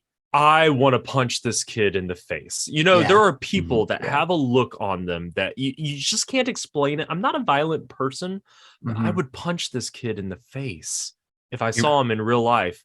And I think it's that video camera, the fact that he wants to live stream everything. He reminds me of the guy from American Beauty. Yeah. The most beautiful thing I've ever seen. Yeah. The guy that walks around with the video camera. Yeah. His bag. And in this movie too, like they kind of show that it's not always about looks, and kind of because like Kirby is like a 12 in this movie, Mhm. and Charlie is Oh, he's shitting on Charlie Charlie. is Charlie, and but I mean he Poor has Charlie. like he has like his movie knowledge. He loves scary movies, and so does Kirby. So I guess like, But I mean, we're living in a day and age right now where the skinny weirdos are getting these fucking dime women. Like we got Pete Davidson who was dating Kim Kardashian. You have MGK who's dating Megan Fox. Like now in 2022, we're in a day and age where like BDE is a thing. Like if you have that confidence, that big dick energy, like you can get whoever you want. And I think Charlie, I mean, like he's a little awkward, but I think he's confident in what he knows and what he's capable of bringing to the table. I mean, you could definitely get that in the first interaction between him, Robbie, and Gail. You know, so like she's making the proposal for the deal. What's the first thing Robbie says? I love you. She's like, exactly. And then she starts going on with the deal, and Charlie's like, no. Bring Sydney. She's the star. And man, he threw out some zingers at her. And she is like, it's all about Sydney. And Gail says, like, oh yeah, he's like the Daniel Radcliffe to my J.K. Rowling. And he just immediately, without even blinking, is like, except without the book sales and the box office numbers. And he is just like, wow. So he definitely has the confidence. I'm surprised Gail didn't pick up on any of that in that interaction with him. That should have been looking back. He says, number like, one. Yeah, when he says, "Oh, Bryn Sydney, like she's the star of the movie," and But at that point, it hasn't been quite established yet that they were trying to So that they talk about the remake at the actual book club, and so now she's overly distracted by the conversation happening there. She's not thinking about that interaction. Had those two conversations been reversed, where they talked about the remake and everything like that, and then they had that conversation and Charlie threw out that line, that probably would have gotten her brain fired up right there. Yeah. All strategic, man. He's a smart fucker. I like the interaction that Sydney has with Rebecca, her like publicist. Whenever Sydney's finally like, Rebecca, did you read my book? And then she's like, oh, well, let's get around to it. And then she's like, you're fired. I like Alison Brie in this scene too. Yeah. Yeah, just like storms away and like mouthing shit under her breath. What do you guys think of the Rebecca's death scene? I liked it. Me too. It was something. I'm stumbling over my words, and I'm not even drinking. It was definitely something different that we had got in this franchise. Sure, I mean it's kind of cliche, the whole the dark parking garage and blah blah blah. But I thought it was done very well. Yeah. It definitely gave you that nice, creepy, scary factor. I mean, do you still not walk into a parking garage at night when it's dark and think, oh my God, this is where I die? Yeah. It's a very effective thing. It is. And I, like you said, a cliche parking garage thing. And I get it. It is cliche. But at the same time, like those scenes are so fucking effective, man. They are. I felt like this movie is, a lot scarier compared to at least 2 and 3. It is. Like in this scene, like whenever she's in the car and she looks in the mirror and sees the car behind her, like leaving the place, and then she looks up and then just Ghostface just slams down and his face just goes into the window or in the camera, like, oh shit. Yeah. I mean, and I think what makes this great is it's the simplistic nature of this particular kill. You've already got her at a very heightened state. She's already aware that she's walking into a dark parking garage. She's already got that creepy factor. There's people being murdered around her. And then you start adding in the phone call. Then you start adding in the car situation. It's absolutely perfect, but so simple and brutal and effective. And that's like with every kill in this movie, except for maybe the garage door one. We've already debated that one. Yeah. Most of the kills here the brutality has been dialed up so much, but they're all simple kills, and it's beautiful. It's very beautifully executed.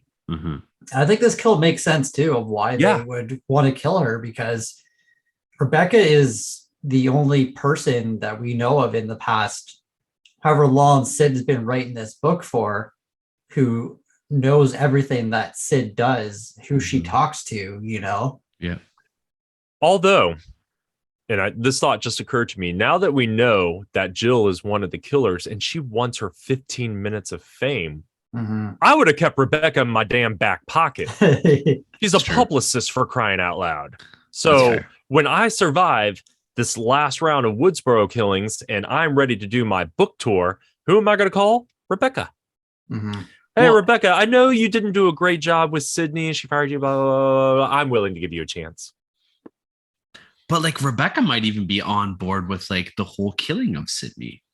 Like she just fired after she gets fired. Yeah. Yeah. Oh my God. That would have been an amazing twist at the end. Like revealing herself as the third killer. It's like, oh yeah, I signed on after you treated me like you did, you fucking bitch. Yeah, seriously. Like she would have motive in oh man, Kevin, what were you thinking? You should have done it. Who do you guys think is doing most of these kills? Like obviously we know that Charlie kills Olivia. I think Charlie does a lot of them. I think Jill does the planning and Charlie is like the execution. Absolutely. Yeah, I feel like they're both really good talkers too. Like especially in the last scene, we see Jill just like turned like that, but then Charlie has all like the knowledge of all the like the configuration of how the movies work and how he wants to build his movie.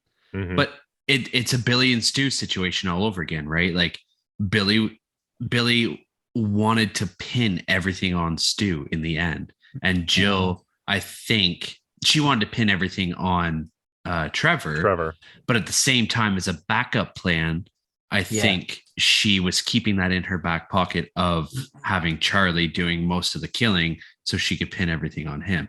It was always her plan. Yes. Yeah, it was to both of them working together. Yeah. Well, she needed like Charlie and Trevor, somebody. like Charlie and Trevor working together. Right. Yeah, exactly. Jill would have never been able to pull this off by herself. No. But I think, and because like Jill has more screen time than Charlie too. Like Jill's always with somebody. Yeah. Whereas Charlie, exactly. She always has an alibi. Whereas Charlie, he's always with Robbie. But I mean, at the same time, like it's probably not that hard to get away from that guy. He's a fucking plug. So and that happened. That's exactly what happened at the party. That final, not party, but the final get together. There, the two got separated. Robbie got drunk and went off on his own, and Charlie was trying to, hook up there with Kirby, and it all just worked out perfectly. Did he end up using the footage from Robbie's headset for his movie? Do you think? Because he would have recorded his own death, right? That's true. Yeah, that's true. Yeah. Yeah. Yeah, I don't know. Yeah. Interesting question. Let's see.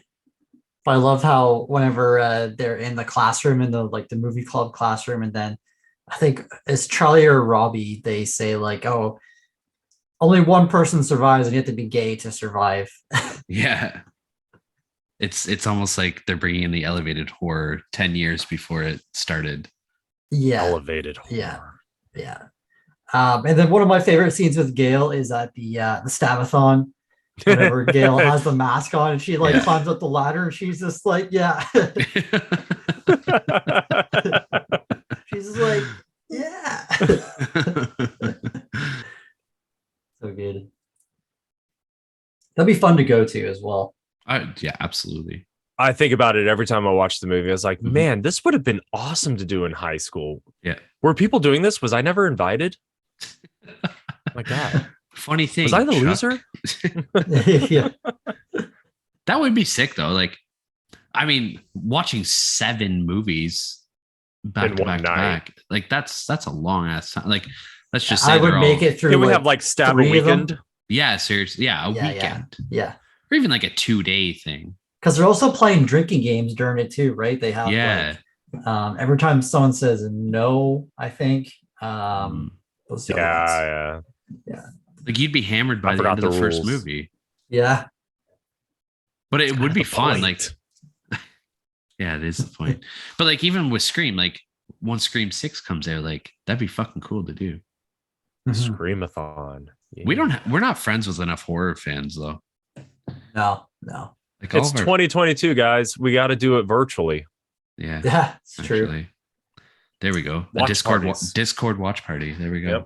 Yep. So Gail's setting up all the cameras and stuff, and then I love when she sets up the final in front of the screen. Everyone's like, "Boo, get out of the way!" And she just turns around and gives them the middle finger. Yeah. Act your age, Gail. Yeah, and her interaction with the meta conversation, is that with? I don't think Sydney's there. Who does she have that with? She's like, "Oh, it's meta," and then they're like, "What's meta?" And she's like, "I don't know. I heard them talk about it." Oh God, I forgot. I don't know who that was with. Was she with Dewey? No, because Dewey shows up outside while of her she's car getting it. while she's getting stabbed. Yeah. Oh. Then I don't remember. Yeah. Just watch this movie, damn it. So did Brooke. Yeah. Did you guys have any, obviously not this watch, but do you guys have any fear that Gail wasn't going to make it? Like kind of the first time you watched it? No. I can't remember that far back, but yeah. It kind of had that feeling like, man, we've made it this far. Sure, it would make sense to off one of the main characters. They finally did it in 5, but I think they set the expectation with Dewey. You know, you thought they killed off Dewey in the first one. Oh no, he's still alive. You thought they killed him off oh, he's still alive. You know, it's like you said, he just seems to keep coming back. He is the Scream franchise's Wolverine. When they stabbed Gail, didn't think it was going to be anything life threatening, but it was going to take her out of the game, and it did. Yeah, technically. Yeah, you know, got her in the hospital, got her out of the way. It's one less of the trifecta, right? Like exactly, you're whittling away the powers that be that can stop you, and the whole goal is to get it down to Sydney. Yeah, but like at this. Oh, go ahead. Sorry, I was gonna say like at this point they had no intention of making Scream 5, do you think if they would have killed Gail in this movie, do you think it would have diminished this movie or kind of changed it for you guys? No, I mean, as a fan, I probably would have been a little upset. I mean, were you upset when they killed Dewey in 5? Yeah. So you would be upset, honestly. Sorry if we're spoiling 5 for anybody who hasn't watched it yet. Yeah, it's been a year. Yeah. No, it hasn't been a year yet. It's been like 10 months, guys. But it was like the most anticipated horror movie this year. So yeah. Like, Mark can just put a little blurb at the beginning, like spoilers for Scream 5 or something. There you go. Yeah. I'm not going to do that. I'm going to say there's absolutely no Scream 5 spoilers. But I mean, yeah, I would have been upset if they would have killed off any of the characters that we've grown to love them. I mean, we've spent 4 movies watching them. You want to see them survive. You want to see them go on. So, although I agree, I'd be most okay with Gail being the one to get killed. That's why she's my prediction in Scream 6. Yeah. See, with Dewey, like that was fucking gut wrenching. As diehard fans of the franchise, I think we can all agree that Dewey's death in Scream 5 was like a fucking I don't want to say it was a kick in the nuts because like that would imply it was a disservice to fans, but it was a gut-wrenching moment, and I was just like, oh my god, they actually fucking did it. It's one of those situations I wish you could have just paused the movie theater. Because you need to kind of like soak in that moment, like, oh shit, they actually did it. Yeah. Yeah. Because like in Scream 4, Dewey doesn't even get attacked in this movie. This is the first movie where Dewey doesn't. Oh, he gets hit over the head with a bedpan. Well, I mean, yeah. This is nothing life-threatening. Exactly. This is the first movie where Dewey doesn't have a life-threatening injury to end the movie with. We don't have any thought or implication that Dewey's going to die in this one. So it's almost like whenever Scream 5 comes around, we almost think like, okay, we're past that now. Dewey's not going to be almost dead anymore. And then fucking boom, they end up killing him. Catch us at our most vulnerable. Yeah. And if they would have killed Gail, we wouldn't have got the iconic line that she says at the end of this movie. So that's true. Which I love. See.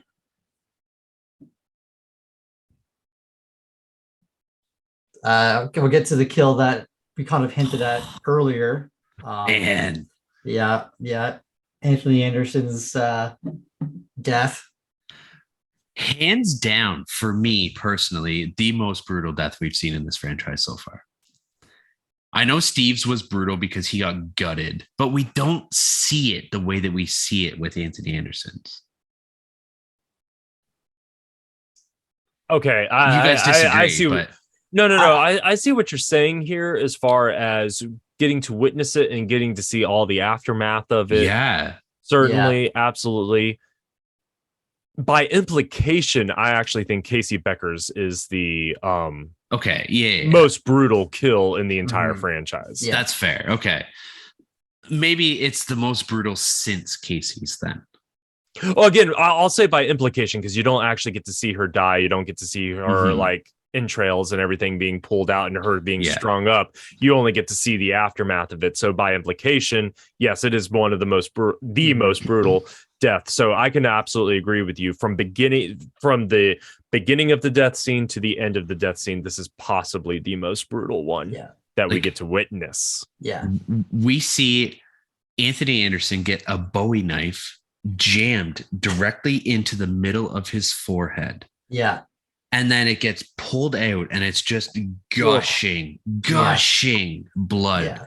And he's still alive. He's still alive for a solid 30 to 45 seconds. Yeah. And not just alive, but communicating with the killer.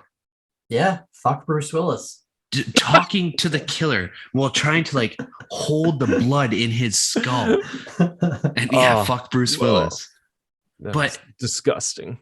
It's just like, it is such a chilling kill scene.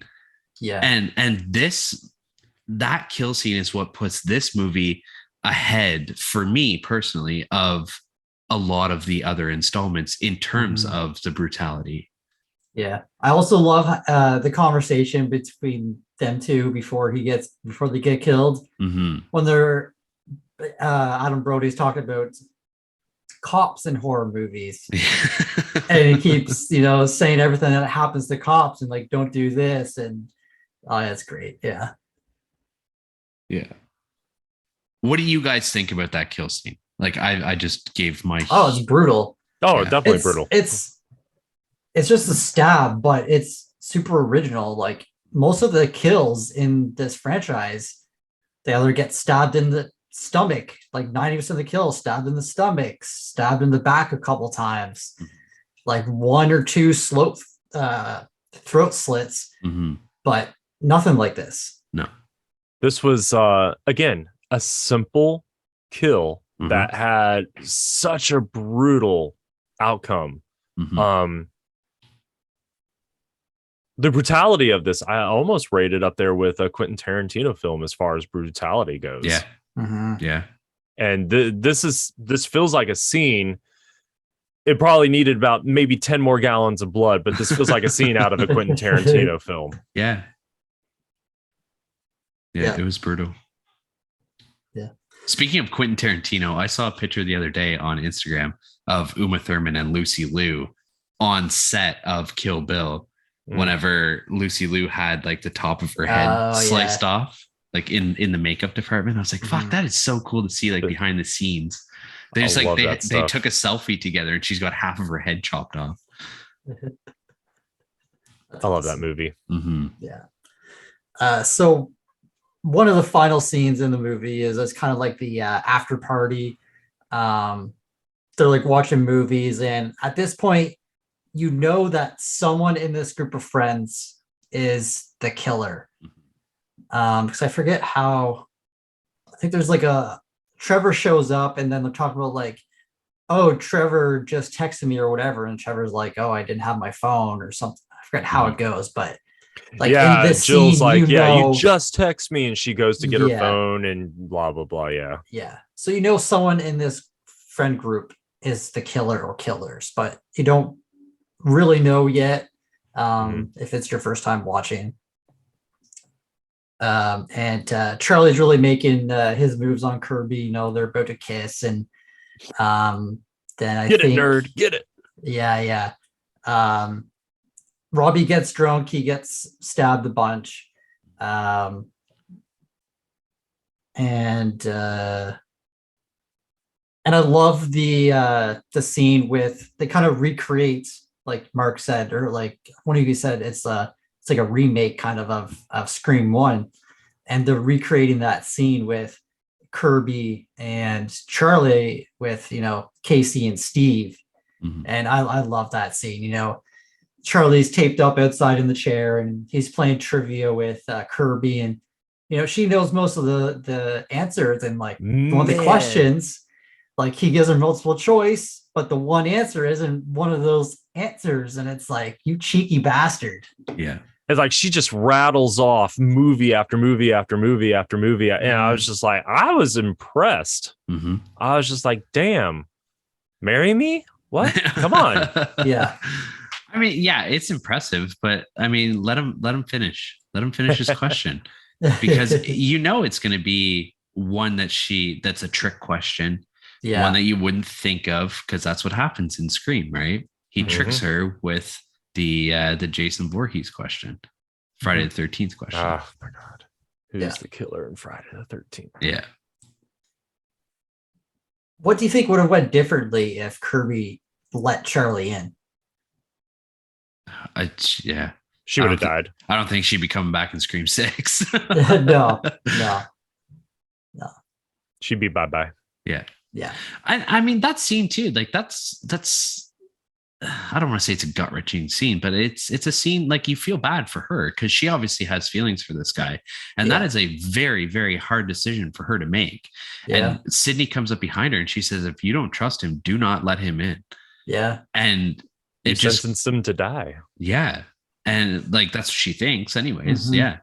So I mean, like, that's such a tough decision to make, because like regardless of if she has feelings for him, like romantic feelings for him, they're still friends. They still have that connection, right? Like you're still allowing a friend to be out there with this Ghostface that you don't know who it is, or she doesn't know who it is. Like she's just potentially leaving him out there to die.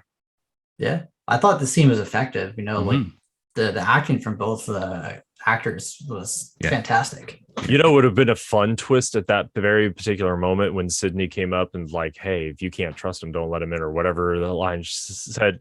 What if Kirby had turned around and was like, who said you could trust me? And then bam, stabbed Sydney right then and there. That would have been a great twist. That would have been good. That would have been good. Then you find out that Jill and Charlie were the killers all along. And this one they introduce another family member of Sydney. Do you guys kind of have the same feelings with this one as the third one, or kind of like let it go because it's kind of like a distant kind of relative sort of? This is completely different than the third one, because in the third one they were trying, they held it as a surprise that he's the brother. God, come on. This one they established right there in the beginning. This is a cousin. This is, you know, like she is the daughter of Sydney's aunt. So it's this distant relation. I actually had a question why Sydney was staying at that house. Why didn't she just stay at a hotel? Like, she doesn't know these people. She's not like close to these family members. Why is she staying there? That's so weird. I don't go back home to Texas, where a majority of my family lives, and stay at a random aunt and uncle's house. No, I stay at a freaking hotel. I don't know these people. But anyway, long story short, I think this is way different than Scream 3 because they weren't trying to make it a surprise. They just established, hey, this is Sydney's family. That's it. And this is much more of a realistic case of family than Sydney having a long lost brother. Yeah. I totally understand the jealousy from Jill more than the jealousy of that her brother had. Absolutely. Because Jill is living that in that shadow, and I bring it up later on. Whereas nobody knows that Roman was Sydney's long lost brother. He's not living in her shadow. Nobody knows who he is. To her, anyways. She doesn't even know who he is. Yeah. But with Jill, like, she is a 17, 18-year-old girl who has grown up living her entire life being in Sidney Prescott's shadow. Yeah. Like, I imagine when she got to high school, all the kids were like, oh my God, that's Sidney Prescott's cousin. Like, oh my God, she's family with Sidney Prescott. Like, I'm sure that, like, the whole gossip train was going on as soon as she walked through those doors on her first day of high school. Yeah.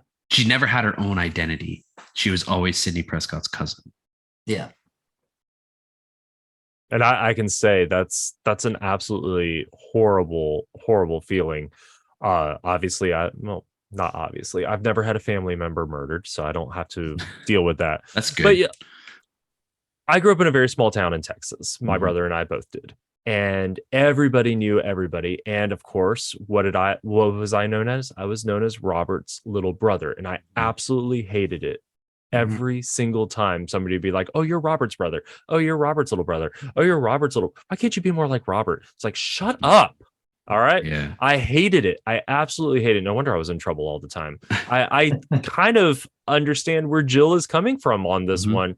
You don't like being, you are your own person. You don't like being in somebody's shadow. Am I willing to kill for it? No. Yeah. But obviously she was. Yeah. I'm an only child, so I didn't have to worry about that. Nice. So it's revealed that they're the killers, and Jill just, like, her personality just snaps like that. Oh man. And Trevor, like, he did cheat on her, but he's a piece of shit, but I do kind of feel bad for him a little bit. She shoots his dick off. Yeah. Like, fuck. Yeah. Again, it could have been cut off like in Hostel 2. That's fair. Yeah. But then she shoots him in the dick, and Sid's there, and she makes reference to, like, Billy and Stu, that they gotta, recreate it, and then, he shows, I think, she stabs Sydney, and then I think he shows the video of, like, the movie they're recreating of, like, all the kills and them taking the shots and stuff like that. And then she's like, okay, we gotta do the thing, and she stabs him, like, really fucking hard, and he's like, kind of like the Stu, he's like, what are you doing? And then she's like, oh, you were my plan, not plan B, but, kind of the fallback. And she shoots Trevor in the head and kind of explains why she's doing all this. People have got to stop explaining things when they're like, hey, you know what? Let me explain to you my entire motive, my entire story. Just go. You got a while? Pull up some popcorn. Yeah. Why did she have to sit there and explain the whole thing to Sydney? Like, you're about to kill the bitch. Don't tell her anything. Just kill her. And this scene did kind of drag on a bit too much. Jill was doing way too much shit. Oh my God, man. Like, okay, she stabs, claws, and then she, like, looks at the painting and then runs into it, and like, okay, that's enough. And then she throws herself in the glass table. Like, I know. It's just like, come on. It reminded me of fucking the Jim Carrey scene of Me, Myself, and Irene, where he's just beating the shit of himself. Yeah. I'm kicking my own. Wait, that's liar. Liar. Yeah. Oh, liar. Yeah. Kicking my own ass. Yeah. But she got some airtime on that fucking. She did. Yeah. Jump through the table. Holy shit. Jeez. And then I like how she, like, lied beside Sid, and then, like, looked at Sid and then kind of readjusted herself to, like, look exactly. Yeah. I thought Emma Roberts, like I've ever since like American Horror Story, because like that was, I don't want to say that was her big break, but that's when I started really like paying attention to her as an actress. She is so good. Like you guys kind of made reference to like how she changed, how her character changed and snapped in this scene. And when she's face to face with Sydney, her facial expressions, the way that her eyes go, the way that her mouth curls up whenever she's talking, like she was so fucking good in this scene. She like Billy and Stu are the OGs, and like they're always going to be my favorite. But Emma Roberts as Jill is easily second best to those guys. And like very, very close second best. Yeah. I definitely agree. Yeah. She scares me. Seriously, like that performance was chilling. The way that she is going at Sydney in that scene. And then going back to the Kirby thing, we kind of started talking about at the beginning of the episode. Kirby does get stabbed once or twice, and you don't technically see her die. And there's rumors that she's coming back for Scream 6. So how do you think she's going to play into it? Like we on Scream 3, we talked about how the opening scene might be the girl from Reddit or not. Do you think that it could be Kirby possibly? Or like I'm wondering if Kirby's going to be the new Sydney, not like the new Sydney, but like if they get a hold of her to come and help them. Okay. I don't think she's going to be the first kill though. I've actually got several thoughts on this very question. So I honestly, I think Gail will die in 6, and I'll be slightly disappointed if she doesn't. I think she should be the opening kill because it would just be brutal. Kill her right off the bat. Set the tone for the movie. Set the tone. Yeah. Exactly. We're not fucking around. Yeah. You know, and I don't know if it'll be one of those things where she puts up a fight or she just finally resigns to the fact that like, hey, my time has come. Whatever. Yeah.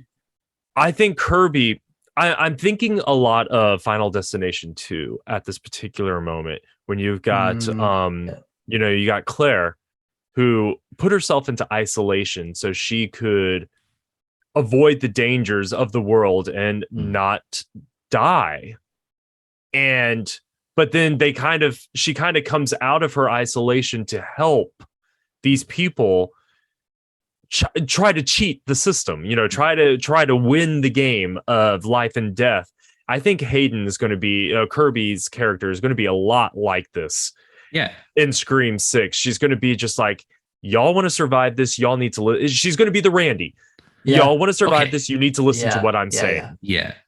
Maybe Randy is a better I know, comparison. Final Destination 2 just started playing in my head all of a sudden. Yeah. No, but like what you just described is kind of exactly how I was envisioning it. Like I'm not saying she's not going to die, but I think she's going to be like that help that they call for because Sydney's gone. We've already established that. We know that Nev Campbell's not going to be returning. I agree with you, Chuck. I think Gail should be the opening kill. I think that would be super, super effective. And like I think Kirby has spent the last 10 years or whatever, 11, 12 years, maybe not in isolation, but kind of doing what Sydney did, right? How she kind of secluded herself a little bit. She's doing her own thing. She separated herself from Woodsboro. And I think that's going to be like the whole Kirby thing. Yeah. And that's the key right there, because apparently Scream 6 is supposed to take place in New York City. So that's across country from where all the other murders and all the other plots have been taking place at this, like, up till this point. Yeah. So maybe she thought she was safe if she just isolated herself 3,000 something miles away from where everything happened. Now, all of a sudden, it's happening again where she is, and instead of running from it, she's going to embrace it and help people survive. I think she's the warrior. Yeah. She's not our new Sydney, but she's the spirit of our Sydney. Yeah. Yeah, because Kirby was badass in Scream 4. She was. Yeah. That's why she didn't die, because she's a badass. That's right. She's a hero. Save the cheerleaders, save the world. Now going to the final scene. Jill wakes up in the hospital, and Dewey's there, and he's like, "Oh yeah, like you're in rough shape, and Sid's actually in ICU. They think she might be okay." And Jill's like, "Well, I want to go see her," and so she goes, and she tries to kill Sid, and then Dewey is visiting Gale, and I think Gale realizes that Jill is the killer. Well, because Jill says to Dewey, like, "Oh, maybe Gale and I can write a book together because like we're twins or whatever like that." Yeah, and then Gale was like, "Well, how did she know that I was stabbed?" Yeah. Yeah, and then that's when it all clicks. And of course, Sydney already knew this. Mm-hmm. Yeah. And you get this final scene with Sid and Jill fighting, and then Dewey comes, and he gets attacked by the bedpan. Yeah. And then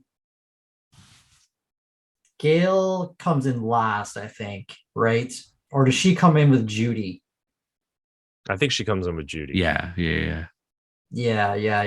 So Judy comes in, and they kind of have like a standoff with Jill, and Jill's like threatens to kill Dewey. She throws a gun, and then Gale comes in and kind of saves the day a bit by kind of talking to Jill, and Jill's about to kill Gale, and you see Sid behind there get the defibrillator. Yep. And Gale says, "Oh, can I have one last word?" And Jill's like, "Oh, fine, whatever." She's like, "Clear," and then just like, "What?" And then just boom, it's fucking sick. I love it. This scene too just goes to show like the brutality with Jill whenever she's fighting with Sydney, because she knows where Sydney's hurt, and she is like repeatedly punching her in the stomach, and you can see Sydney's stitches split open, and she starts to bleed through her shirt. And Jill goes, "How are those stitches?" And she just keeps feeding her the punches right to the gut. And like she just has zero remorse for what she's doing. True psychoticism. All about the end game. Yeah. And of course they have to have the the killer's not really dead, and I don't think Jill would have survived that head shock to the head, but I mean, probably not. Classic Scream fashion. Sid turns around and shoots her own cousin. Yeah. Rightfully so. Yeah. And they all live happily ever after. No more murders ever. Yeah. So I mean, anything else you guys want to mention or talk about before we wrap this up? I think we gave this story a very fair nitpicking. Yeah. Not nitpicking. How about you, Mark? No, I'm good. You're good? Yeah. All right. Well, that's the way the blood splatters. Yeah. Before we do the ratings, can we take a quick break? Yeah. Just have to pee. Okay. By all means. I'll probably do the same, actually. Yeah, why not?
That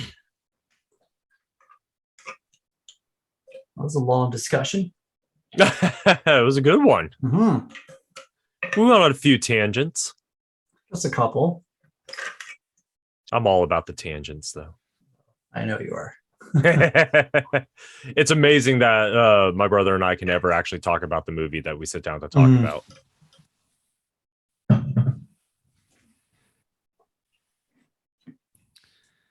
All right. Everybody's got their systems flushed out. Yes, sir. Ready to roll.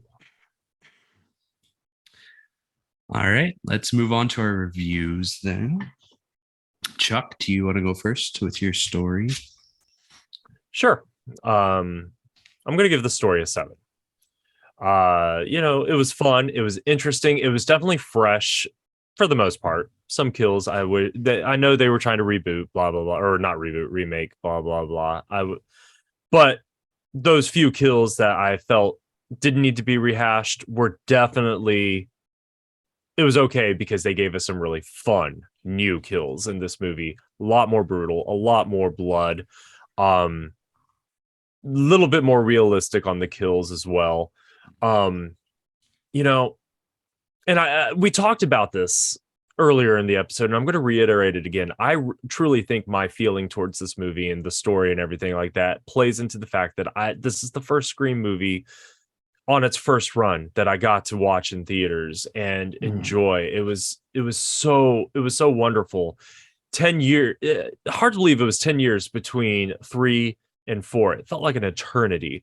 And to be returning to this world, to these characters, to this, it was just absolutely amazing. Wes Craven back behind the camera, Kevin Williamson writing a terrific script, except for Dewey's part.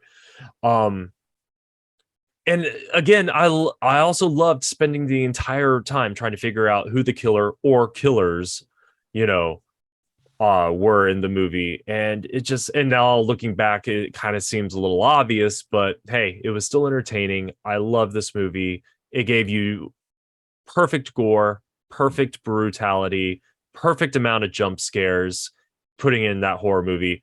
I don't know where the comedy came from. I think the people over at IMDb are drunk, and it's just a great watch. Definitely not better than the first movie, but that's why I rank it number 2. Very nice. So you gave your story a 7, and you kind of meshed them together. But what would you rate your quality? 7. 7 as well. I gave it both. Okay. All right. Brooke, what about you? So for me, I had a great time in this watch. So my scores might reflect that a bit. So for my story, I gave a 10 out of 10.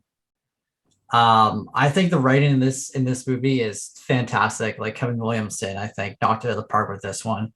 All the characters I enjoy for their own reasons.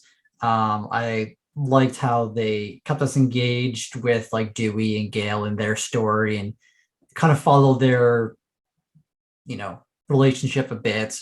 I think this movie could kind of work as like a first in the franchise. Like they do kind of mention a bit of like the backstory of like Stu and Billy, but like I would think you could have this as like the first movie in the franchise and them kind of like hinting towards what happened with Sid. Like you can enjoy this movie without even watching, I think, the first Scream or knowing anything about it. Yeah. I think franchises absolutely can have films that we consider standalone films where you can watch it without any knowledge of the other films in that said franchise. Star Wars has one, and The Last Jedi is its standalone film. I honestly feel like that if you keep that movie as a standalone, it's a fantastic film. When you include it in with the rest of it, it's trash. Same thing with Age of Ultron. That's a standalone film. But when you include it in with the rest of the MCU, it's absolute garbage. Yeah. And I really like the ending of it, the reveal. I thought it was very reminiscent of the first Scream. Like Mark said, nothing will touch that that scene. Because I don't think Charlie's character really brought enough to that final scene compared to Stu. Like he was just charismatic as fuck in that. So I think I'm dying here, man. Yeah. My parents are going to be so mad at me. Yeah. Because like Charlie didn't really have much dialogue in this last scene. It was really all Jill, right? So yeah. For quality, I give it 10 out of 10 also. I just I love the score in it, the acting, everything about this movie I really liked, and it's now it bumped up to my second favorite in the franchise. Nice. I did have Scream 5. Now that may change again once I watch Scream 5 for the second time. So yeah. Nice. 10 out of 10 for both. Cool. My story, I gave it a 9 out of 10. I feel like this one has always been second best for me. Now when Scream 5 came out, I think I still put it at third in my rankings, but I don't know, like Scream 5 is the only, Scream 4 and Scream 5 are the only ones in the franchise I think that are comparable quality wise and story wise to the original. I feel like they lost, I don't want to say stupidity, but like with Scream 3, like the whole killer reveal, like I just thought that was not stupid, but just not as good as they have been. Like with Scream 2, we had Billy's mom as one of the killers, and I think that's great.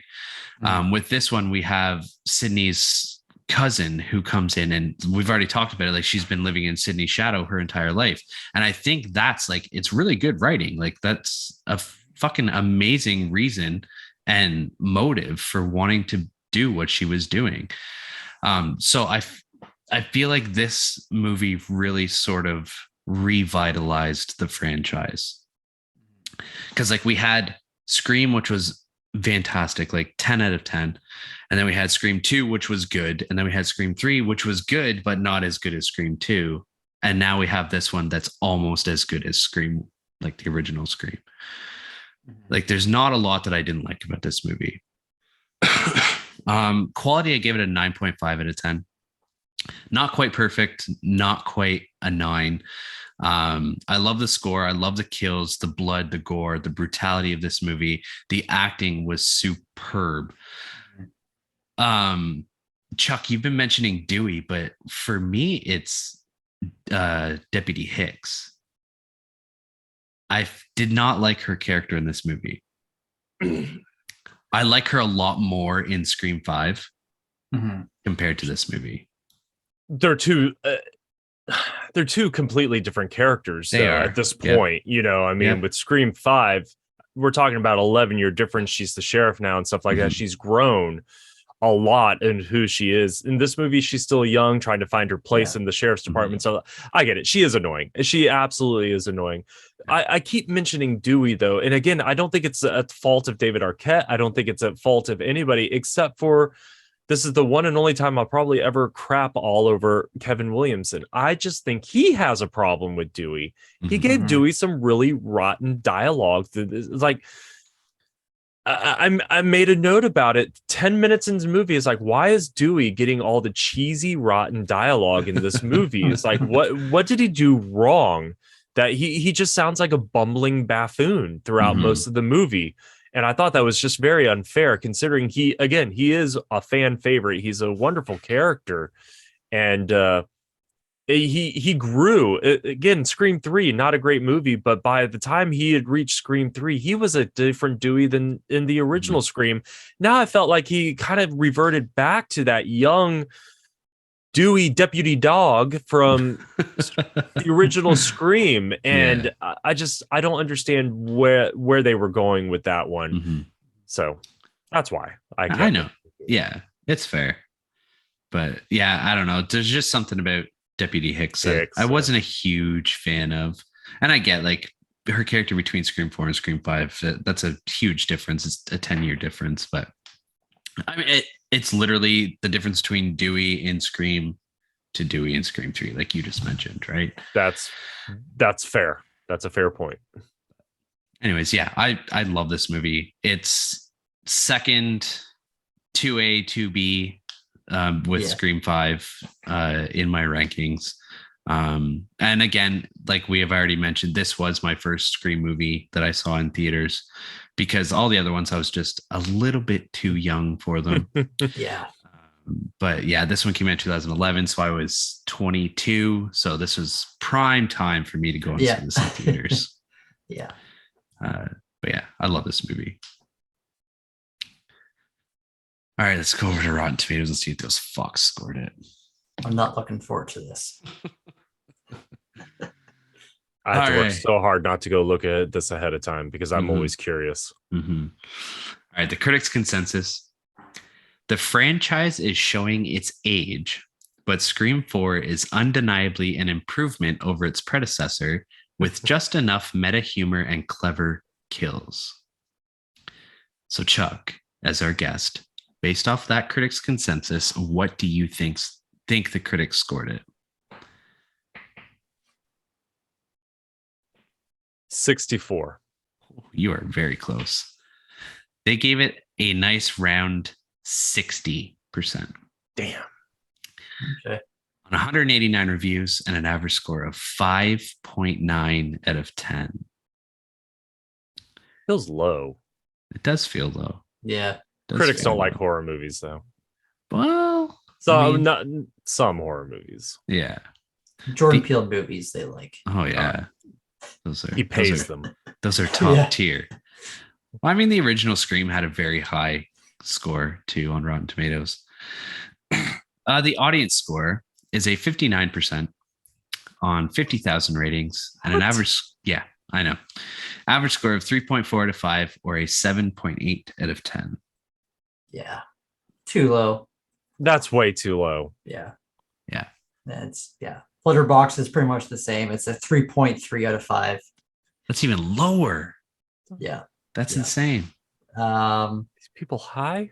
When I watched it last year, I gave it a 4.5, but I bumped it to a 5. Mark, you bumped your score up as well to a 4.5. I gotta get on this Letterboxd and help skew these ratings. Yeah, you do. Screamin Cinema gave it a 4. Anthony Porcelain Peak gave it a 3.5. Slashing Captain gave it a 3.5. Anthony. I'd like to know where Anthony ranks this in the franchise. Jensen gave it a 3 out of 5. Oh my god! You already know what Josh gave it, so 5 out of 5. Yeah, and that's it. Wow, Josh, I hope you're seeing my face. Wow, I thought. Okay, I thought you said, Josh, I hope you're sitting on my face. No, seeing. Seeing. Yeah. Once the wheels started turning, I heard what you actually said. Oh man. I just realized a mistake that I made with the audience score. I said it was a 3.4 out of 5 or a 7.8 out of 10, but it's actually a 6.8 out of 10. My math was off. Oh, 7.8 is better. It is better significantly, but yeah, I don't know. I don't understand this. I don't know. We can all agree that this is number 2 on our rankings, and we've all rated it fairly high. Chuck, if you had to give it a score, like just a base score out of 5, what would you give it? Because you're not on Letterboxd, so we can't. I know. I'm trying to sign into my Letterboxd account right now. I'm like, I got to skew these scores. Out of 5, I'd honestly give it. I'd give it a 4. And again, this is second on my list, and this is not a perfect movie. And if I really had the time and y'all had about 5 more hours to spare, I'm sure I could nitpick a lot of this apart. But this is a fantastic movie, and I just don't understand some of these lower scores at all. Of course, I'm the one who gave it 7s, and y'all gave it 10s and 9.5. So, so on Letterboxd, for the patrons, which I just subscribed to, you can change the movie posters. And all of the Scream posters have these alternate versions, and I don't know if you can see it on this, but they're pretty sick. Like this one, you can't see it really. That's one that you used, eh? Yeah, It's so sick. And this one has Gale dressed with the mask, giving the middle finger on the front poster. It's so that's sick. Wicked. Yeah. I wonder if we could use those for merch, or if we'd get copyrighted. Yeah, no, we'd definitely get. There, I gave it a 4. There we go. Attaboy. 4 out of 5. Yeah. All right. You guys ready for the scare section? Yeah, let's do this. Yes, sir. All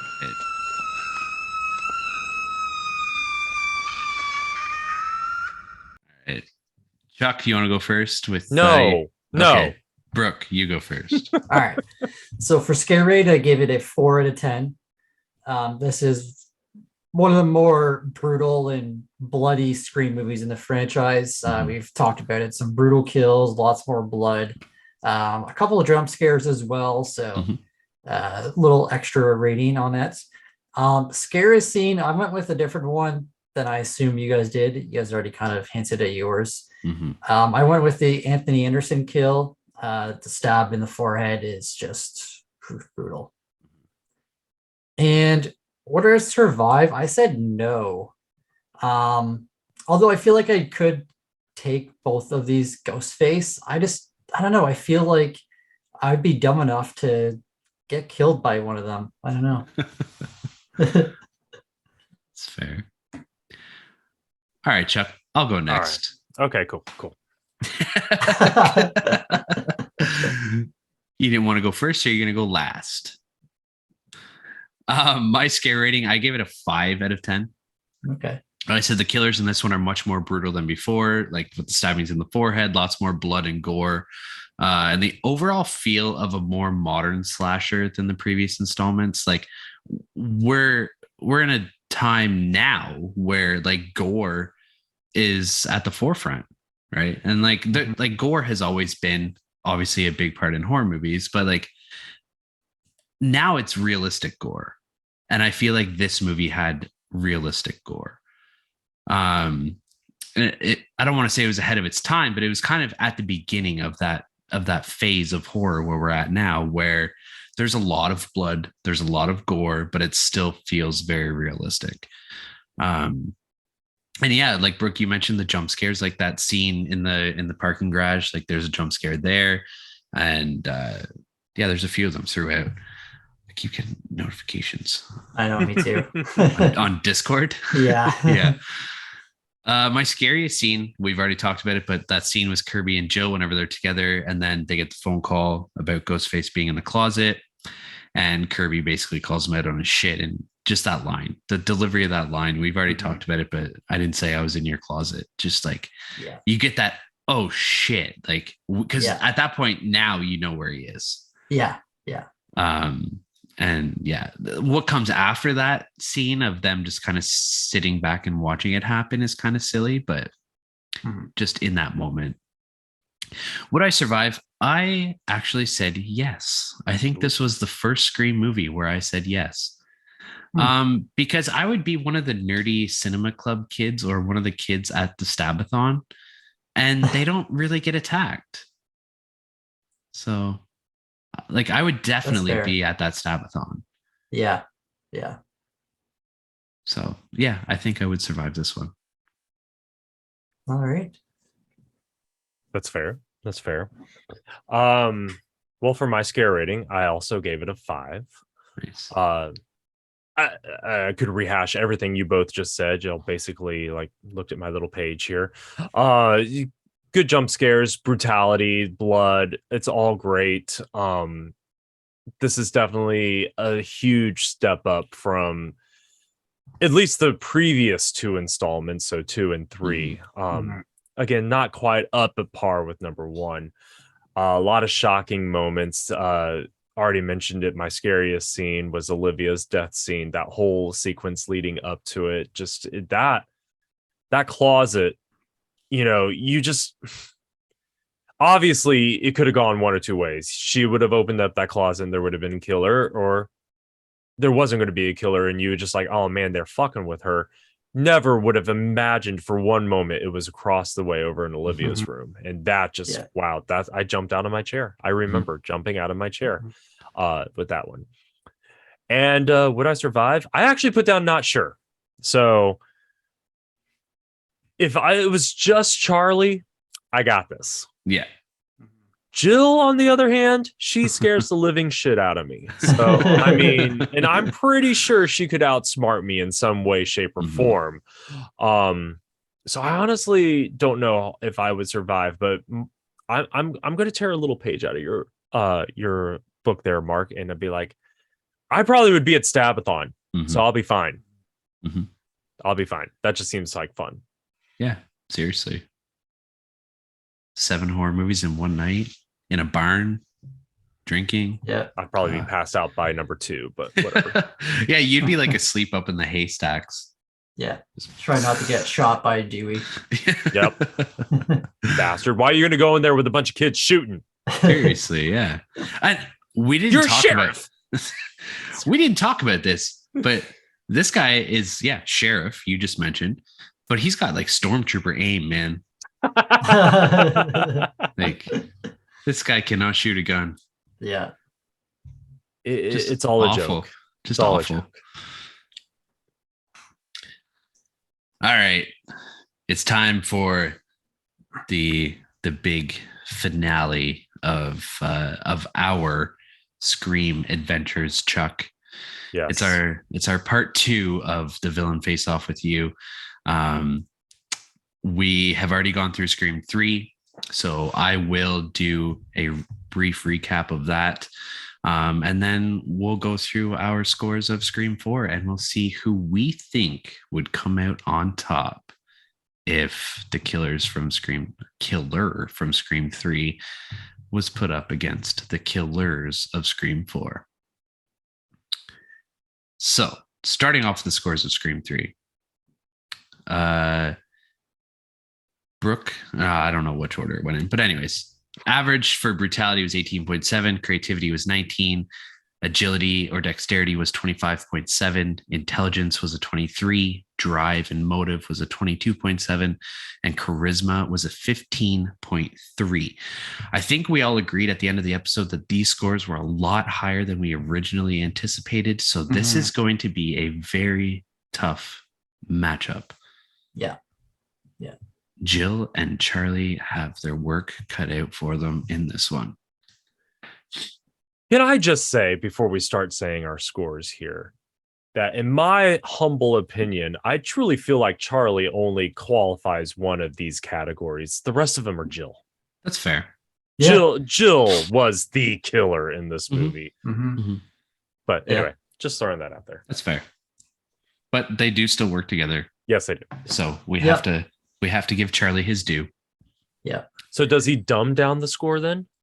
He could. It's all about how you we interpret it. Yeah. Absolutely. Yeah. Well, since I went last time, do you want me to go first this time? Sure, if you want. Just give me 1 second. I need get your handy dandy notebook. Get my calculator out.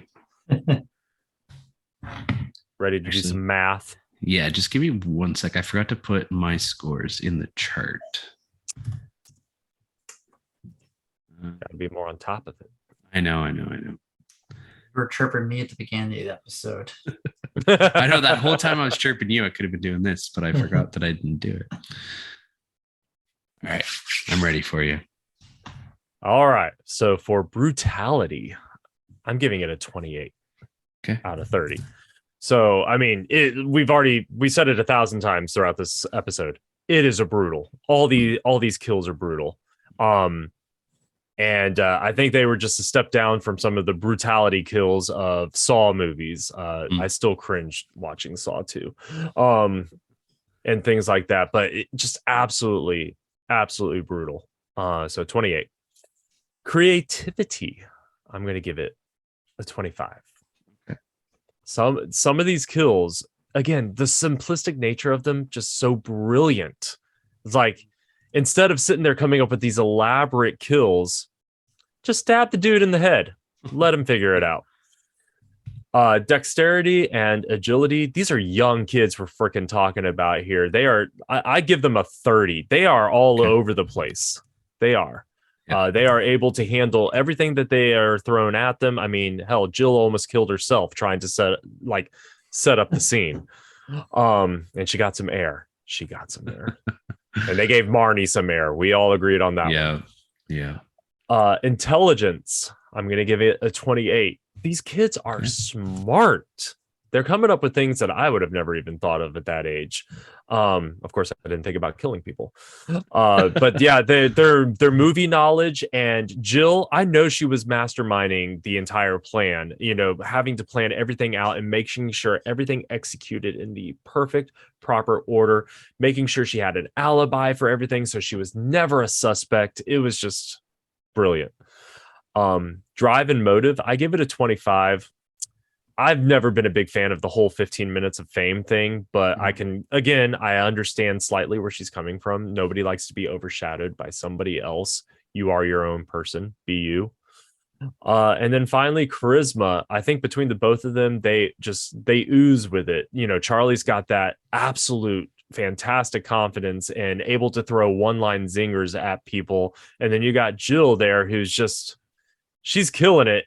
She's killing it in every scene. I'm going to give it a 28. Okay. Cool. All right. I felt like I was way higher than you guys. I'm getting that feeling now. Oh, no. No, we're Okay, actually good. Yeah, we're kind very of similar. Yeah, Yeah. kind of similar. So for brutality, I give a 26 out of 30. Okay. We've talked a lot about the brutality in this movie. I think we all know that. Creativity, I said 25 out of 30 as well. Not only were the kills creative, but the way that Jill got Charlie in on this, and he has all the movie knowledge. He's filming his own movie, just basically has her own Randy at her side, right? Mm-hmm. Dexterity, I only give an 18 out of 30 because although the Ghostface did pop out of nowhere a lot, I still feel like we didn't get too much of that hand-to-hand combat with Ghostface. There was a couple scenes where we did, but the final scene with Jill, it's Jill fighting, not the Ghostface. So I give an 18 out of 30. Probably could have made it a bit higher, but intelligence, I gave a 25 out of 30. I kind of touched on it with the creativity, but Jill has been working on this plan for, I'm guessing, a number of years, and to convince Charlie to help her with it, even though he doesn't really have a motive. I don't know, she just got him to help somehow. And then the whole thing with Trevor, throughout the whole movie, they keep poking at Trevor and getting people to think that he may have done it. Motive, I gave a 24 out of 30. I think Jill has a very strong motive. She's always in the shadow of Sydney, but I just don't think Charlie's motive is strong enough, as kind of with Stu, he is kind of brainwashed into doing this, I think, a bit. Mm-hmm. And then charisma, I gave a 24 out of 30. Jill's very charismatic, especially at the very end. Charlie, he was more of a quiet, charismatic guy.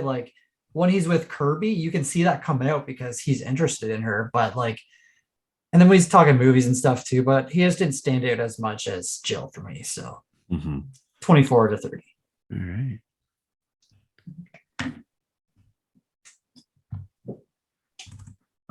One sec. Sorry. Okay. All right. For me, my brutality, I gave them a 30 out of 30. I said, if we're comparing this trait with the previous installments, then this one takes the cake. I already mentioned the forehead stabbing, which was insane. Jill is also the scariest and most insane Ghostface killer in the franchise, in my opinion. She gave zero fucks about who she killed. Her mother, her aunt, her best friends, her Ghostface partner. Literally no one was safe in this movie. From the wrath of, we didn't even talk about the aunt getting killed. She kills her own mother just to have her own 15 minutes of fame. Yeah. This chick was psycho. I forgot about that. Yeah, we did kind of gloss over that, didn't we? Yeah. Creativity, I gave them an 18. I said their creativity isn't anything special in this one. It's pretty rinse and repeat, but that final attack in the house kind of upped Jill's for me. The way she made everything look like a murder scene and to make herself look like a victim, high dedication and making sure everything looked very legit. Dexterity, I gave them a 28. I said arguably the most agile of all the Ghostfaces. Most of them can't even walk on a flat floor, and this one was climbing around on a roof, chasing around the Scream Queen herself. Intelligence, I gave a 24. I said both killers are smart as fuck, and Charlie has massive movie knowledge that he adds to their storyline. Jill has everything planned out meticulously, except making sure that Sydney is actually dead at the end, which ultimately leads to her being caught and killed. So that's why they're not getting a higher score. If she had covered all her bases, she probably would have pulled everything off perfectly. Mm-hmm. Drive and motive, I gave a 20. I said Jill is a spoiled little brat for her reasoning, but at the same time, you can kind of empathize with a 17-year-old girl looking to be the center of attention. She's had to grow up in Sydney's shadow and kind of wants to break out of that. Her way of doing it isn't exactly honorable, but you can kind of feel for her in this instance.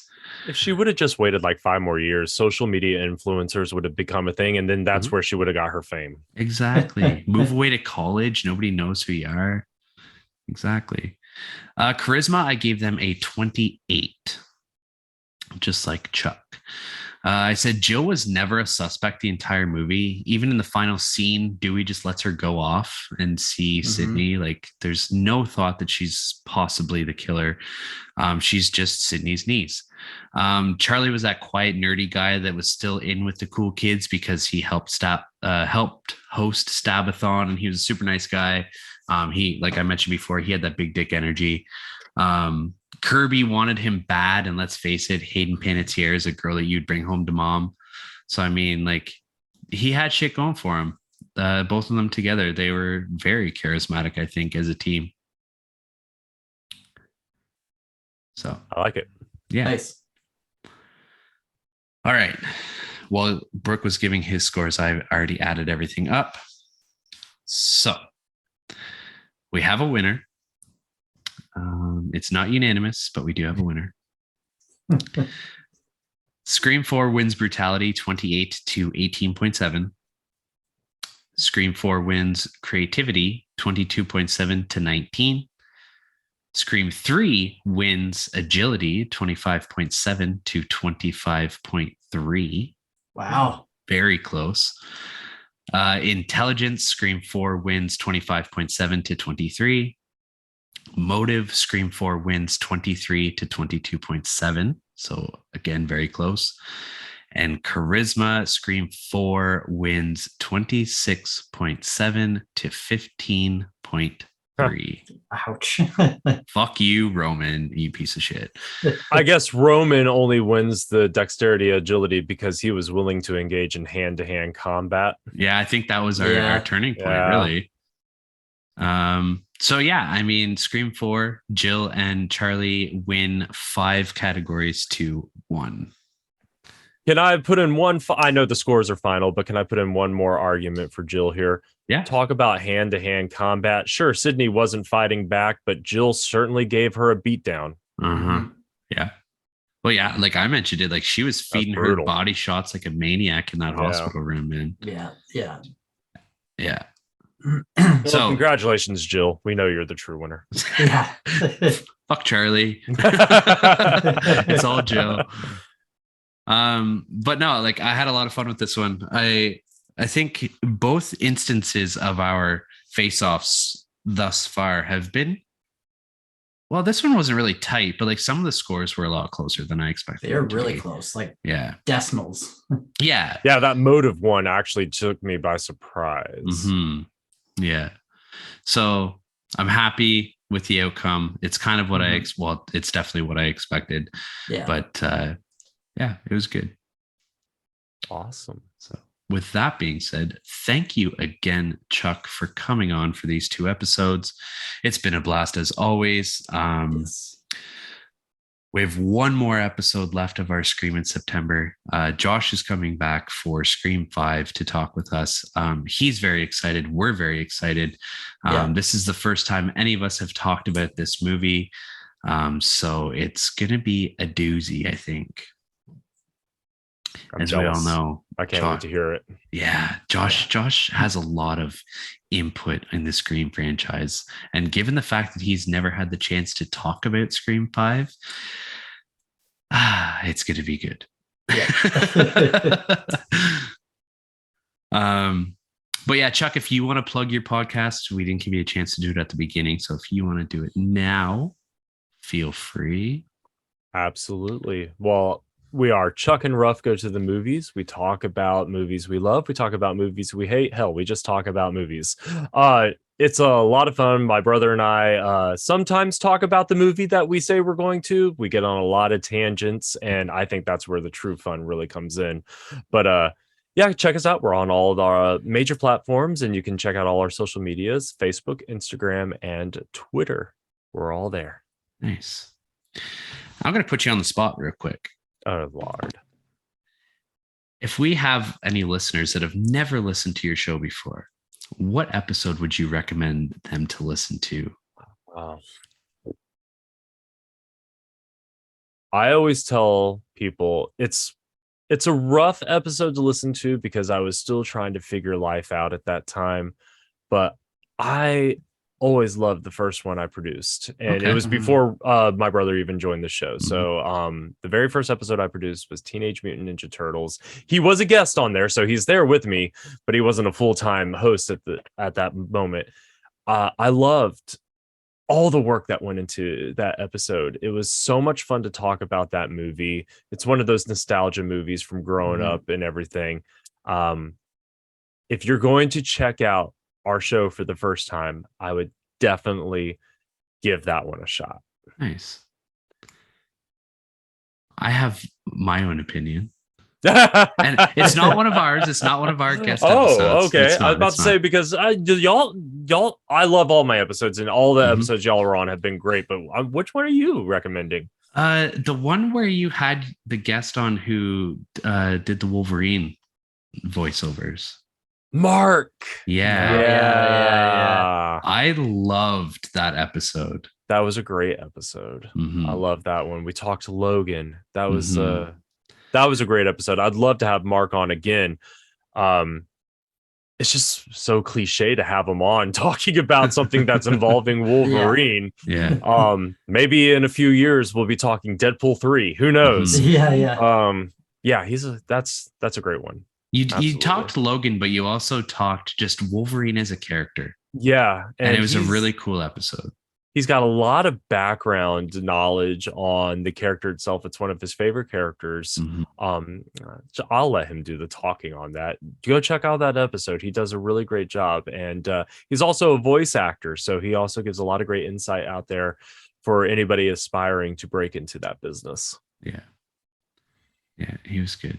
And then, we've been on a couple episodes, and they were pretty good. I loved our Mad Max episode. That's possibly one of my favorites that we've done together. And of course, we've done The Sandlot, and we've done what was the? We had this conversation on the last episode. Damn it, Sandlot, Mad Max, and I know we've done another one. The Departed. Thank you. Yeah. All great episodes, guys. All great. I think I still have the list of movies because we had talked a long time ago, what movies would you guys want to come on and talk about? And I had a list of movies, and I was I want to talk about this one. I think I have that list somewhere too. Yeah. When we first started doing this, sorry, I don't mean to take up more time on the show. Back when I first developed this podcast, my brother was very heavily involved, just not as a host at that time. We had developed a list of movies that we wanted to talk. And can I tell you how many of those movies we've actually talked about? None.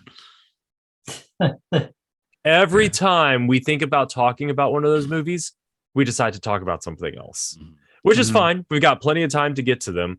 I take it back. We ended up talking about one of them. Die Hard. Right. Right. Yeah. Yeah. So one of the movies on that list that I had sent you was The Princess Bride. And you Yes. said, we cannot talk about that movie because my brother Robert really wants to talk about that one. And I've been waiting for that episode. Yeah, that's on the list of movies we've yet to talk about. Yeah, because I fucking love that movie. There's 3 other movies on that list that we've yet to talk about that I do believe I have consented to letting y'all join onto. Mm-hmm. Small Soldiers was one. Small Soldiers. I haven't seen that movie in forever. I think it'd be such a fun episode. Yeah. But I am looking forward to having you two come back onto the show because we do have 3 wonderful movies to talk about. Yeah. Yes. Yeah. That's going to be a very fun time. Yes. Yeah. All right. I don't know if you wanted to tell them what we plan on talking about. Well, no, because you kind of leave it till it's closer to the date before you kind of say what you want to do. So that's true. Well, guys, I will give you a hint. It's a trilogy. Yeah, it is. Yeah. A very good one. Very good one. Yeah. It's not Lord of the Rings. No, we've already done the round table. That was a fun episode too. Yeah, it was. All right. Well, as for us, if you guys want to catch us on social media, you can find us at a podcast on Elm Street on Facebook, Instagram, and YouTube. If you click the link in our bio on Instagram, you'll find links to our TeePublic account where we have our merch. There's also links to our Patreon account if you wish to support the podcast that way. There's also links to each of our individual Letterboxd accounts, our Discord server, and anywhere that you can listen to us. Thank you again, Chuck, for joining us. It's always a pleasure. Man. Thank you so much. Happy to be here. I love this. Yeah. Yeah, definitely. Yeah, we're obviously going to have you on again. Don't know what it's going to be, but it's going to happen again. We'll pick a good one. Yes. Yeah, I've got a few ideas in mind. All right. Ooh. Maybe we can convince you to like Us. The movie Us. Oh, I'm like, yeah, I was like, what? Did I ever say I didn't like you guys? This is a very awkward episode. I don't know how I feel about this anymore. I don't think you'll ever convince me to like Us. You might have a better job convincing me to like Get Out, but Us, no. That's fair. All right. It's getting late. Yes, it is. Yeah. Brooke and I have to work tomorrow. Well, I don't, but. Oh, yeah, that's right. You have a random Thursday wedding. Yeah. Thursday wedding. Yeah. Interesting. Yeah. Does this person listen to our podcast? I don't think so, but I mean, hey, they saved money, so. I mean, yeah, you know. It's smart. It's just yeah. Thursday. It does just throw my schedule off a little bit. But. Yeah, you get a Thursday off, and you have to go back to work on the Friday, and then you have the weekend off. Yep. Anyways, great talking to you guys as always. Thank you again, Chuck. Thank you for having me. All right. Wow. Cool. All right. Well, talk to you next week, guys. See you later.